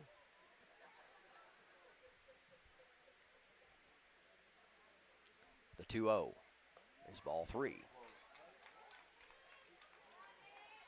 I've wondered, and I'm not trying to make excuses necessarily, but I've wondered if the ball is a little bit slippery on a humid night like tonight with some dew out there. We've seen some inaccurate throws and different things. The 3-0 is ball 4. So 2 straight 4-pitch walks by Nick Baldwin coming in, and we got runners on first and second with nobody out. The third baseman, Eric Helton. And head coach Dustin Coffey going to come out and try to settle down his pitcher. Helton going to be coming to the plate. He had a single and a run scored back in the second inning and walked in the third inning and was stranded at second base. Generals trying to keep the score right where it's at. They've still got 6 outs to go and only down by 2.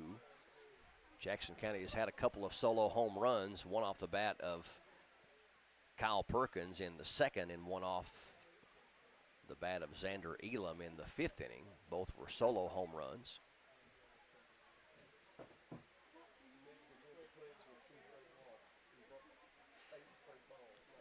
Jackson County just has not taken advantage of the opportunities that have been given to them tonight, leaving 6 runners on through 5 innings.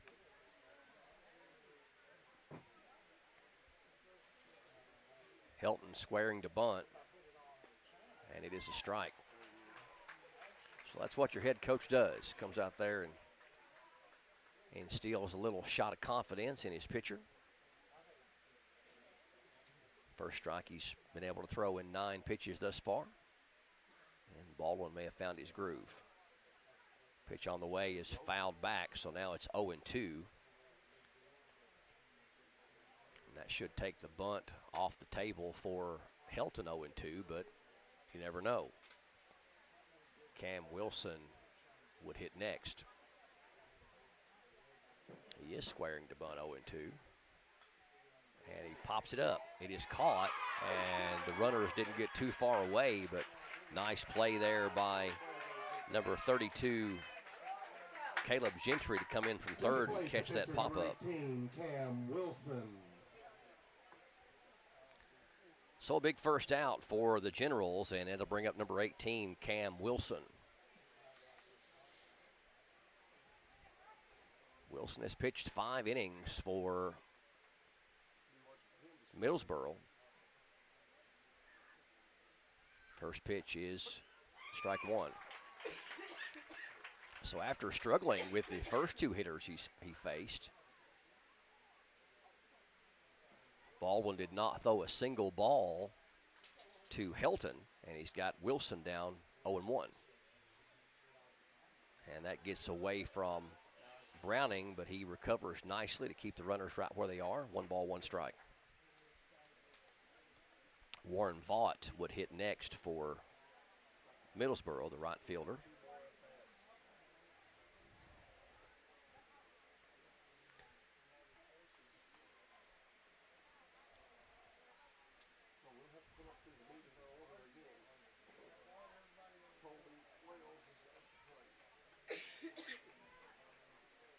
Baldwin ready with the 1-1 to Wilson, and that is up high, 2-1.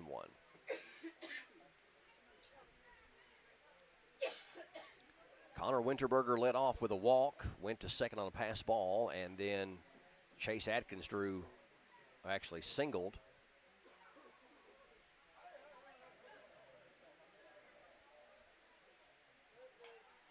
That ball hit foul down the first base line, and count now 1-2.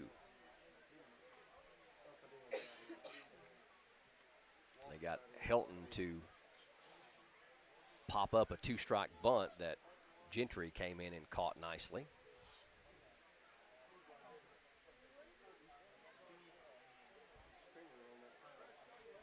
Baldwin needing a strikeout here. 1 ball, 2 strikes. And that is strike number 3. Backwards K caught him looking. At the plate, the right fielder, number 4, Warren Vaught.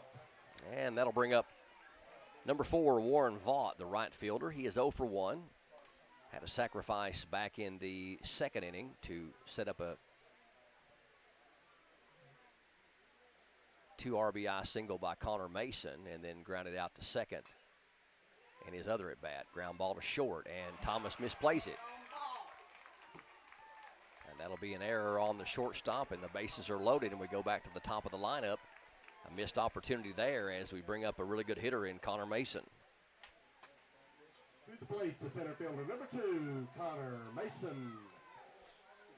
So bases loaded now. Winterberger at third, Atkins at second, and Vaught at first. And Connor Mason steps up. He is 1 for 3. Ground out to short, ground out to second, and sandwiched in the middle, a 2 RBI single back in the second. Ball down low, 1-0. No place to put him here, so Baldwin's got to make a hitter out of him.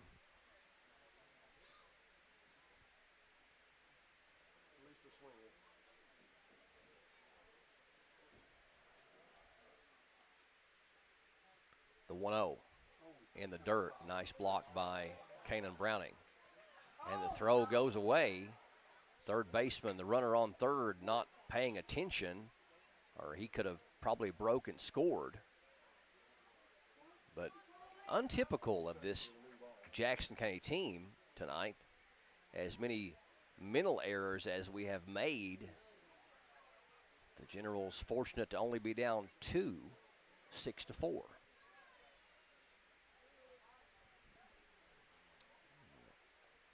Baldwin making some kind of adjustment to his cleats, probably digging out some mud.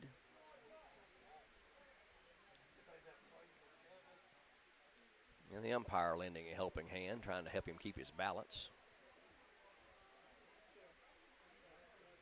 And Coach Dustin Coffey wants to come out and make sure everything is okay. He may be getting ready to make a change.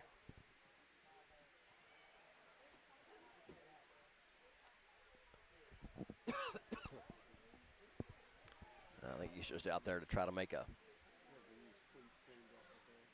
adjustment for his pitcher.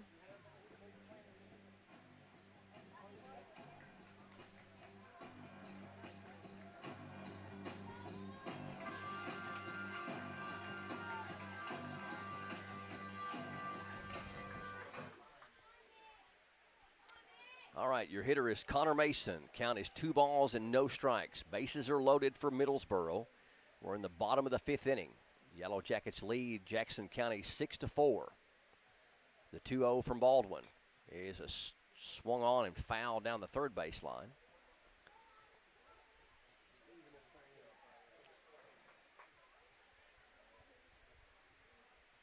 Two balls and 1 strike to the center fielder and leadoff hitter Connor Mason.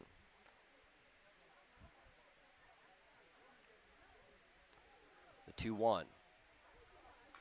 Swung on and fouled again down the third base line. So Baldwin has fought back to bring it even at 2-2.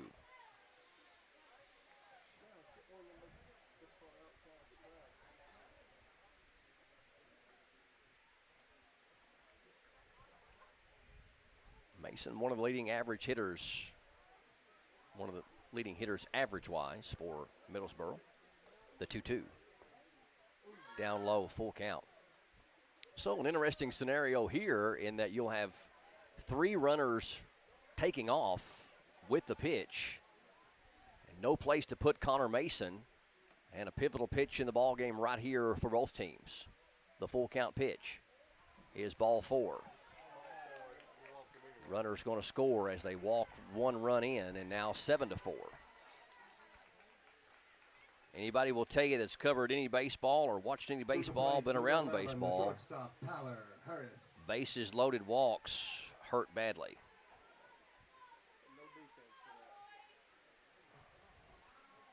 So the bases remain loaded And Middlesboro has scored in every inning of this game. 7-4. That'll bring up Tyler Harris. Harris 1 for 3. Pitch is inside a bit. 1 ball, no strikes. Harris struck out in the first, grounded out to short in the third, and singled and scored in the fourth. The 1-0 is hit down the left field line. Looks like it's going to go foul, and it does. That was over the fence, wasn't it? It left my view as it went around the left corner. Got a camera I could have looked at there. That lacked about probably 15, 20 feet from being a grand salami. 1-1. Low and outside, 2-1. So after Jackson County fought back for 2 runs in their half of the fifth, they've given up 1 back to Middlesboro and expanded the lead out to 3 at 7-4. Pitch swung on and down the line again, and that one's again foul. So that's twice that Harris has been way out in front, and the count even at 2 balls and 2 strikes. And the mentality here, especially after a bases-loaded walk, is this is your action pitch right here. You don't want to go full again with the bases loaded. Put the pressure on the hitter, make him put it in play. 2 balls, 2 strikes, 2 outs, bases loaded. Middlesboro up 7-4 here in the bottom of the fifth.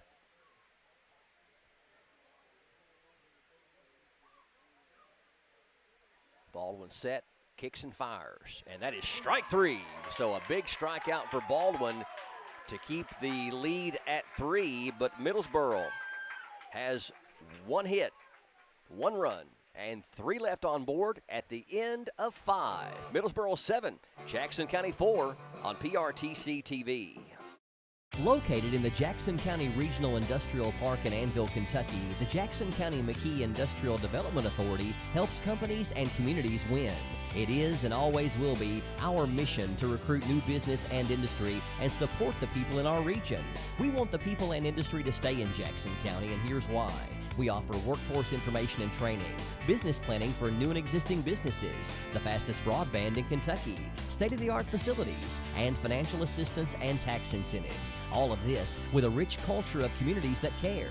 We were just announced as a certified work-ready in progress area. What does this mean for Jackson County? It means that we're ready to go to work with a diverse, skilled, and dedicated workforce. We now have a prime 22-acre construction-ready location just off the newly constructed Highway 30 and only 18 miles from I-75.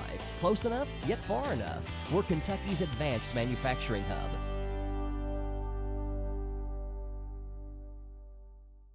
If your house is unsellable, don't worry about it. The Twins take over. It's been on the market for 3 months. It takes expertise and elbow grease. That rhymed. To go from no offers. We couldn't get rid of it. To off the market. We did it. All new unsellable houses. Tuesday at 9 on HGTV.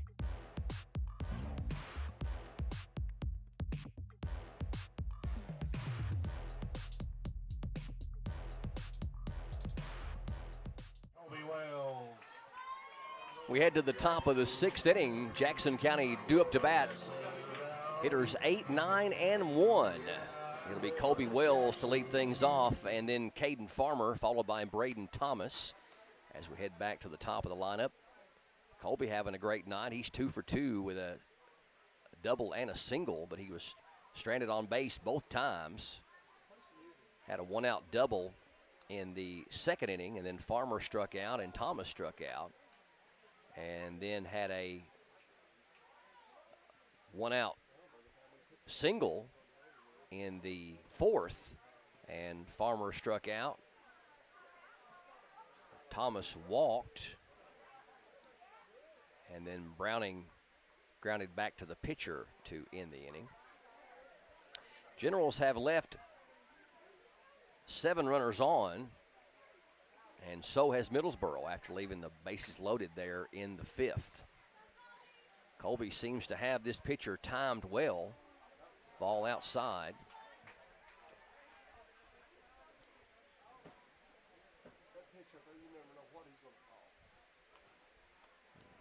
Colby the only general with 2 hits in the game, 2-0 outside.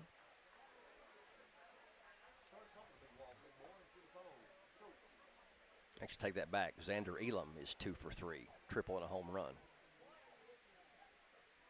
But those are the only 2 with 2 hits apiece. Hitters count here 2-0, and that is ball 3.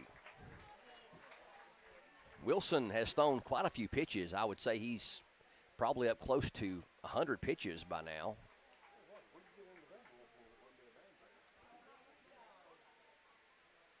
And I'm sure that Coach Smith is going to keep a close eye on the control of his pitcher, and that is a strike, 3-1.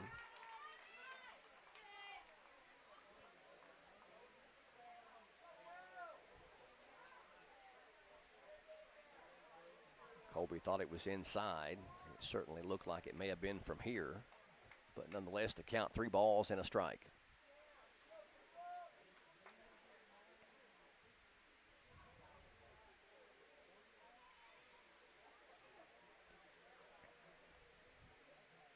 Wilson ready with a 3-1, and that is fouled back. We go full 3-2.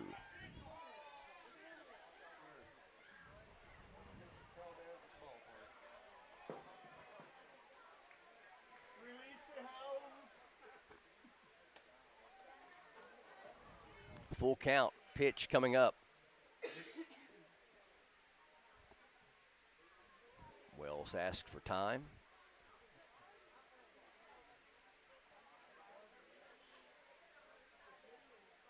(7-4), Middlesboro on top by 3, top of the 6th. Nobody out. That ball is skied over foul territory in first base, and the first baseman makes the catch and coming to the plate, the right fielder, number 11, Caden Farmer. Ends up awkwardly tagging Wells as well as he comes to first base. 1 out.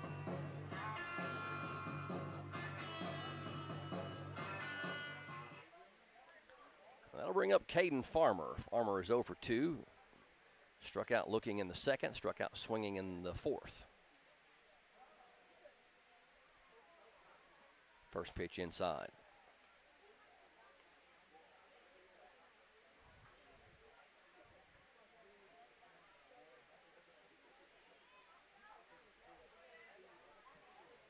The 1-0. Outside, 2-0. Cam Wilson starting to struggle a little bit more with his control as the later innings come, but still has pitched a dandy baseball game for Middlesboro.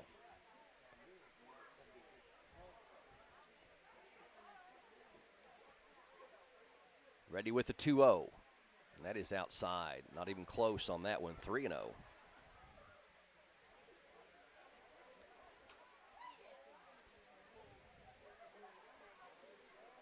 Braden Thomas will hit next. Cameron Wilson, only a freshman, so very good player to be probably 14 or 15 years old. The 3-0 to Farmer. His ball high. 4-pitch walk issued to the number 9 hitter Farmer. And that'll bring Braden Thomas to the plate. Braden's still looking for his first hit of the night. He grounded out to short in the 1st, struck out in the 2nd, and walked in the 4th inning. And pitching coach coming out to, or head coach coming out to talk to his pitcher, Cam Wilson. I think there's some concern about the condition of the mound out there, and they are going to make a pitching change. So we'll take a break during this pitching change. Middlesboro leading 7-4, runner on first and 1 out for Jackson County. Stay tuned for more of the 13th Region Tournament coming up next on PRTC TV. Why, hello there, America. John Michael Higgins here, host of America Says. All new episodes every weeknight at 7 on Game Show Network, which I bet you knew already. Now, if that is news to you, it means that your very generous and smart provider is giving you a free preview of Game Show Network. Everyone's a winner. And if you'd like to keep that winning feeling going, upgrade your programming package on your TV provider's website.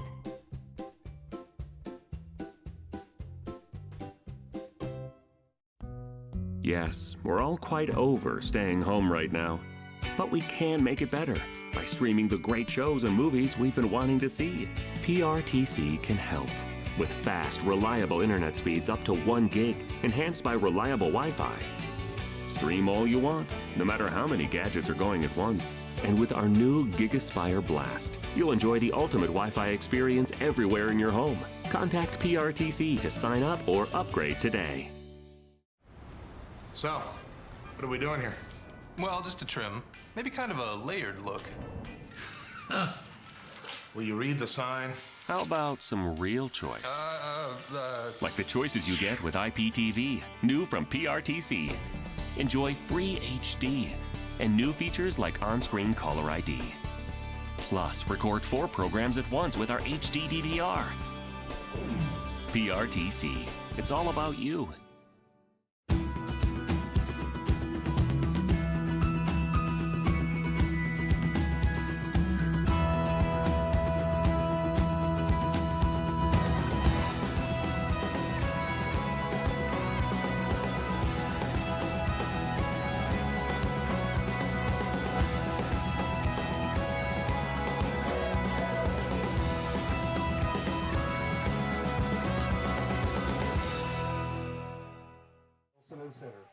New pitcher for Middlesboro is Tyler Harris. Moves over from shortstop to pitch. First pitch is low, 1-0 to the leadoff hitter, Braden Thomas. Of the stats that Middlesboro had reported, Tyler Harris had the best numbers as far as possibly being an ace for the staff. 3-1, ERA of 1.93 with 50 strikeouts. Pitch on the way is called a ball. Looked pretty good, 2-0.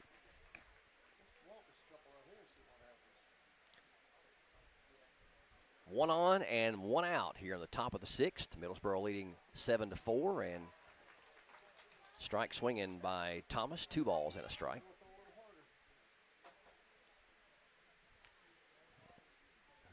As you can witness here, and that is strike 2. Tyler Harris, a lot harder thrower than Cam Wilson, so the Generals having to try to adjust to the change in speed. After falling behind 2-0, now 2-2. Pitch on the way is fouled down the third baseline. It'll stay 2-2. Thomas late on that one, but did put the bat on the ball. Farmer at first with a 1-out walk. The 2-2 again is ball high, full count. One thing that the Generals haven't done is they haven't forced the defense of Middlesboro to make plays. Still time, though. Generals still with 5 outs to go, and that is ball 4. So Thomas draws the walk.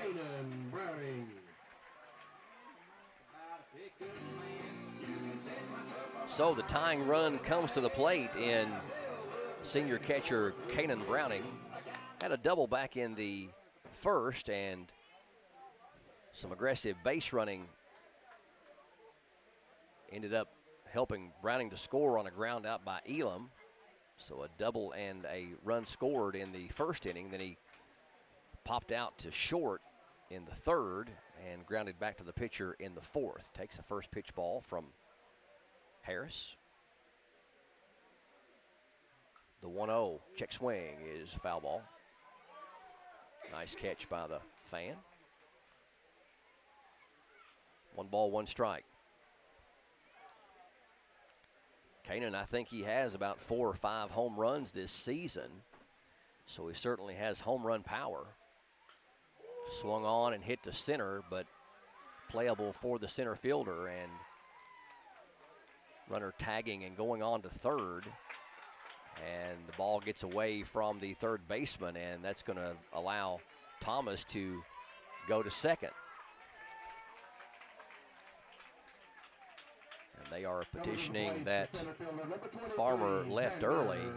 They're going to throw to second, and they say he did not leave early. So ends up being a fly out for Browning, but the 2 runners advance, and now 2 runners in scoring position for Xander Elam.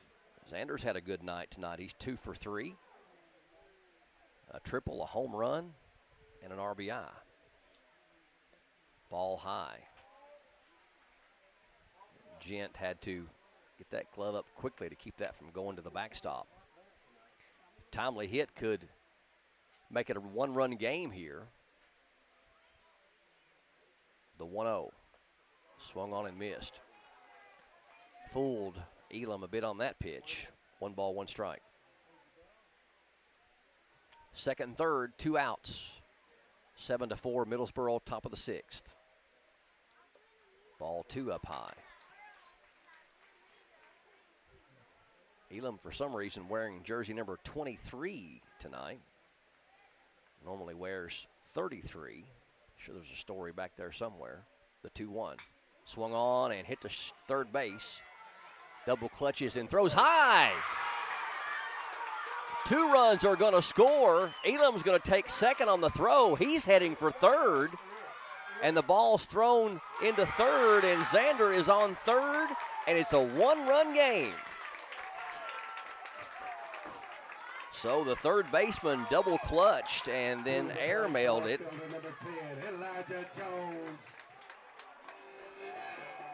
And Xander went all the way around to third base when the ball was thrown past the first baseman. Things tightening up here in the late innings as we've got a 1-run game, 7-6.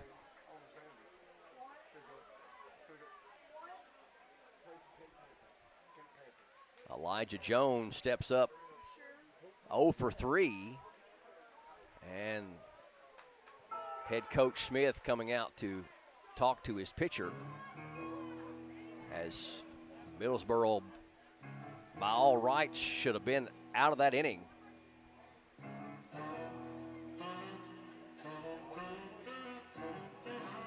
A crucial error there for Middlesboro has made it a 1-run game, and the tying run only 90 feet away. Jones 0 for 3, reached on an error back in the first, struck out in the third, and flew out to right in the 5th.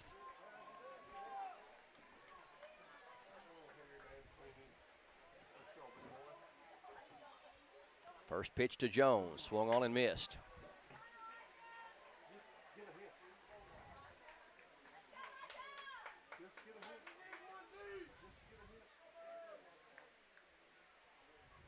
The 0-1, strike 2.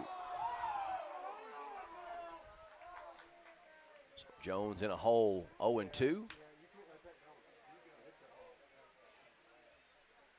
Harris ready with the 0-2. Ball high.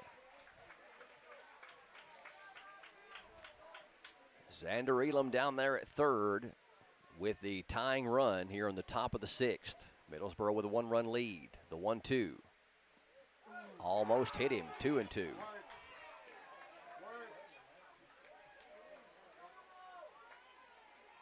surprised he didn't call it a strike.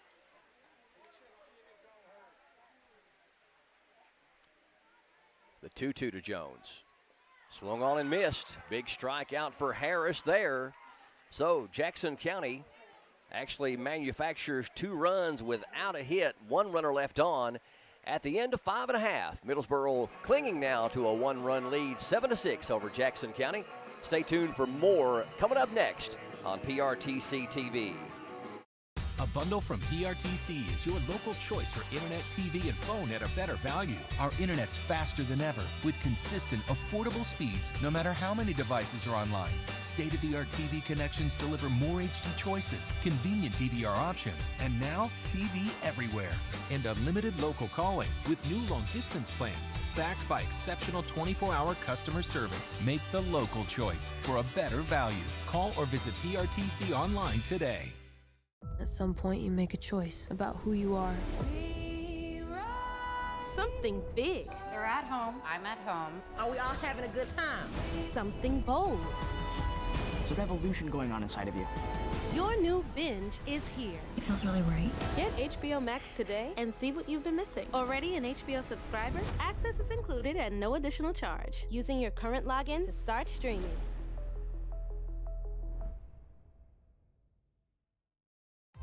This is TV. This is TV Set Free. TV everywhere from PRTC TV sets you free to watch what you want, where you want. Catch your favorite networks, including live TV, ready to watch on any web-connected device for no extra charge. That's TV Set Free. Enjoy the extra value of PRTC TV everywhere. Visit prtcnet.org and sign up today. Welcome back to Jackson County High School. We are headed for the bottom of the 6th inning here in the second and final semifinal game of the 2021 13th Region Baseball Tournament. Middlesboro leading Jackson County 7-6 here on PRTC TV. Generals able to push across 2 runs without a hit on a big 2-out error by the third baseman from Middlesboro, and left Xander Elam stranded at third. Pitch on the way from Baldwin is a called strike.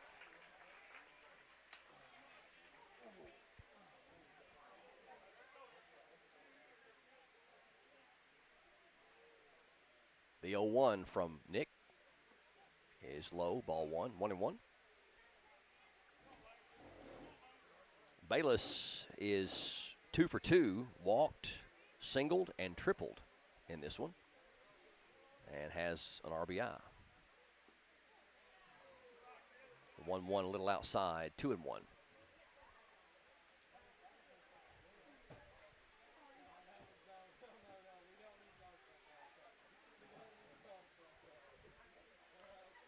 Two-one swung on and might have got a piece of it. Let's make it 2-2.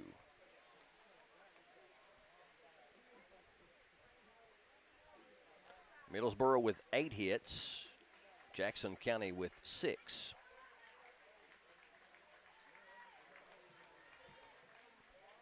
Here comes the 2-2 from Nick Baldwin. It is swung on and missed. Ball gets away, but Browning almost throws it away. Nice adjustment out there by Orrin Frost. That ball actually kind of went from one side of the runner to the other, but a nice conversion on both ends, and it is a strikeout of Bayless.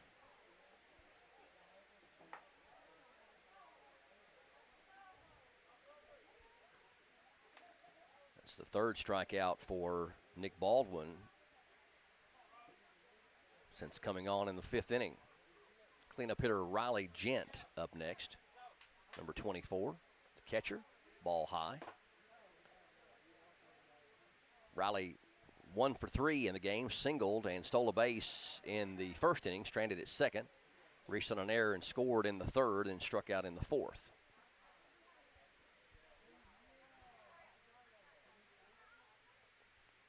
Pitch swung on and missed. 1 ball, 1 strike. We appreciate all of our live stream viewers staying with us after 11 o'clock on this Monday, June the 7th. Whether you're catching us on our Facebook page or our YouTube channel, PRTC TV. Pitch on the way in the dirt. Sent him fishing. 1 ball and 2 strikes.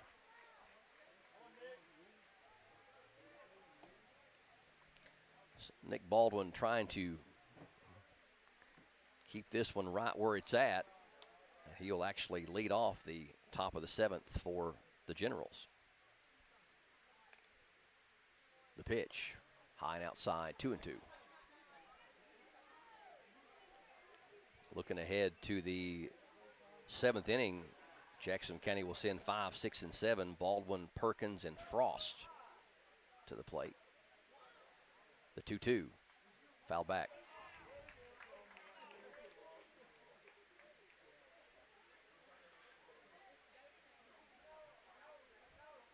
Middlesboro 7 runs on 8 hits. Jackson County 6 runs on 6 hits.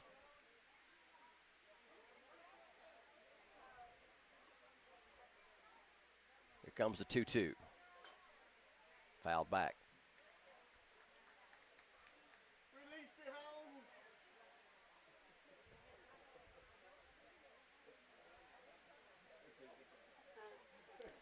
Jackson County has committed 5 errors by my tabulations, 4 for Middlesboro. A big one last inning for the Yellow Jackets. Swung on and missed. So Baldwin starts with 2 swinging strikeouts here in the 6th inning.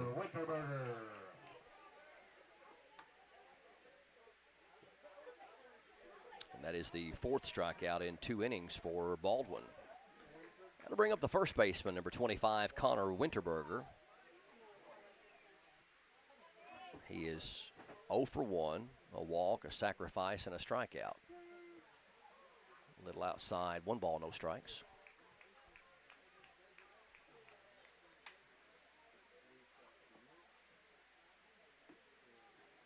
Bottom of 6, 7-6, Middlesboro with a 1-run lead. The 1-0. Squares to bunt, and it's going to go foul.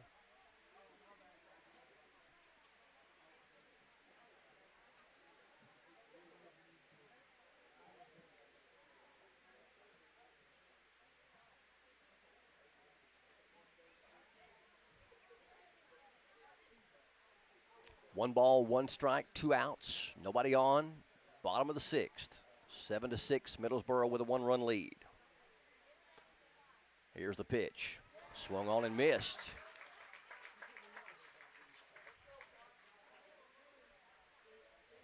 One ball, 2 strikes. Baldwin trying to strike out the side here in the 6th.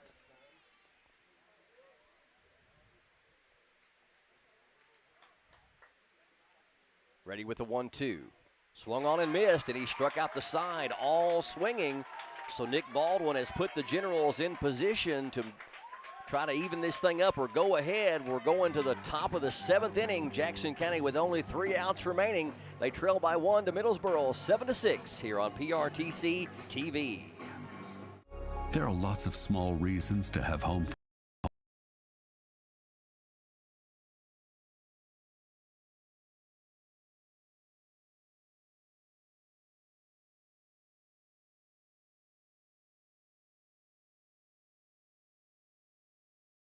Home phone service, and one very big one. 911 emergency location. Only a call from your home phone instantly transmits your address to emergency personnel. Cell phones can't. 911, what's your emergency? If trouble comes to your home, seconds count. PRTC Home Phone helps first responders do their job. It's a small price to pay for what you can save.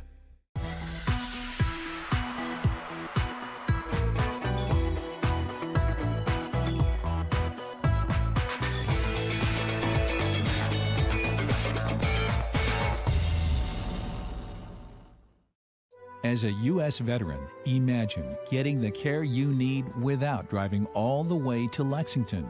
At the Virtual Living Room in McKee, you'll have access to VA doctors who can prescribe medications through an easy-to-use computer set up in a private, comfortable environment inside the Jackson County Public Library. Schedule an appointment through your VA doctor today. Gigabit broadband internet service for the Virtual Living Room is provided by PRTC. Nick Baldwin leading things off, takes a first pitch called strike to open up the 7th inning, and then fouls the second one off. He's dug himself a hole, 0-2. PRTC TV, top of the 7th inning. Jackson County down to their final at bat, trailing 7-6 to Middlesboro. The 0-2 is strike 3 call right through there.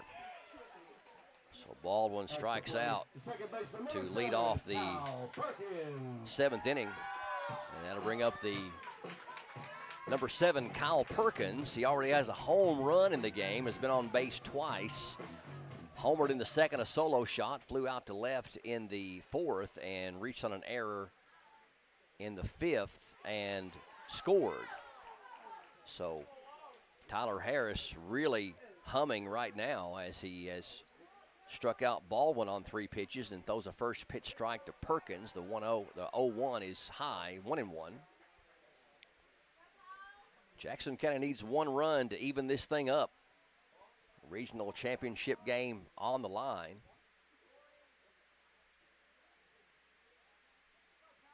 Batter called time, but for some reason the umpire was making a lot of pointing at the pitcher. The 1-1 is high, 2-1.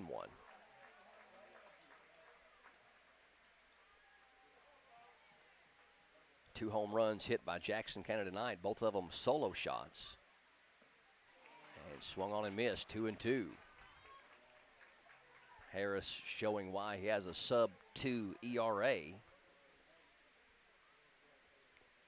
The 2-2, swung on and missed. So Harris has struck out the first two batters he faced, and the Generals' hopes lean on Ben Thompson, number 55, re-entering for Orrin Frost.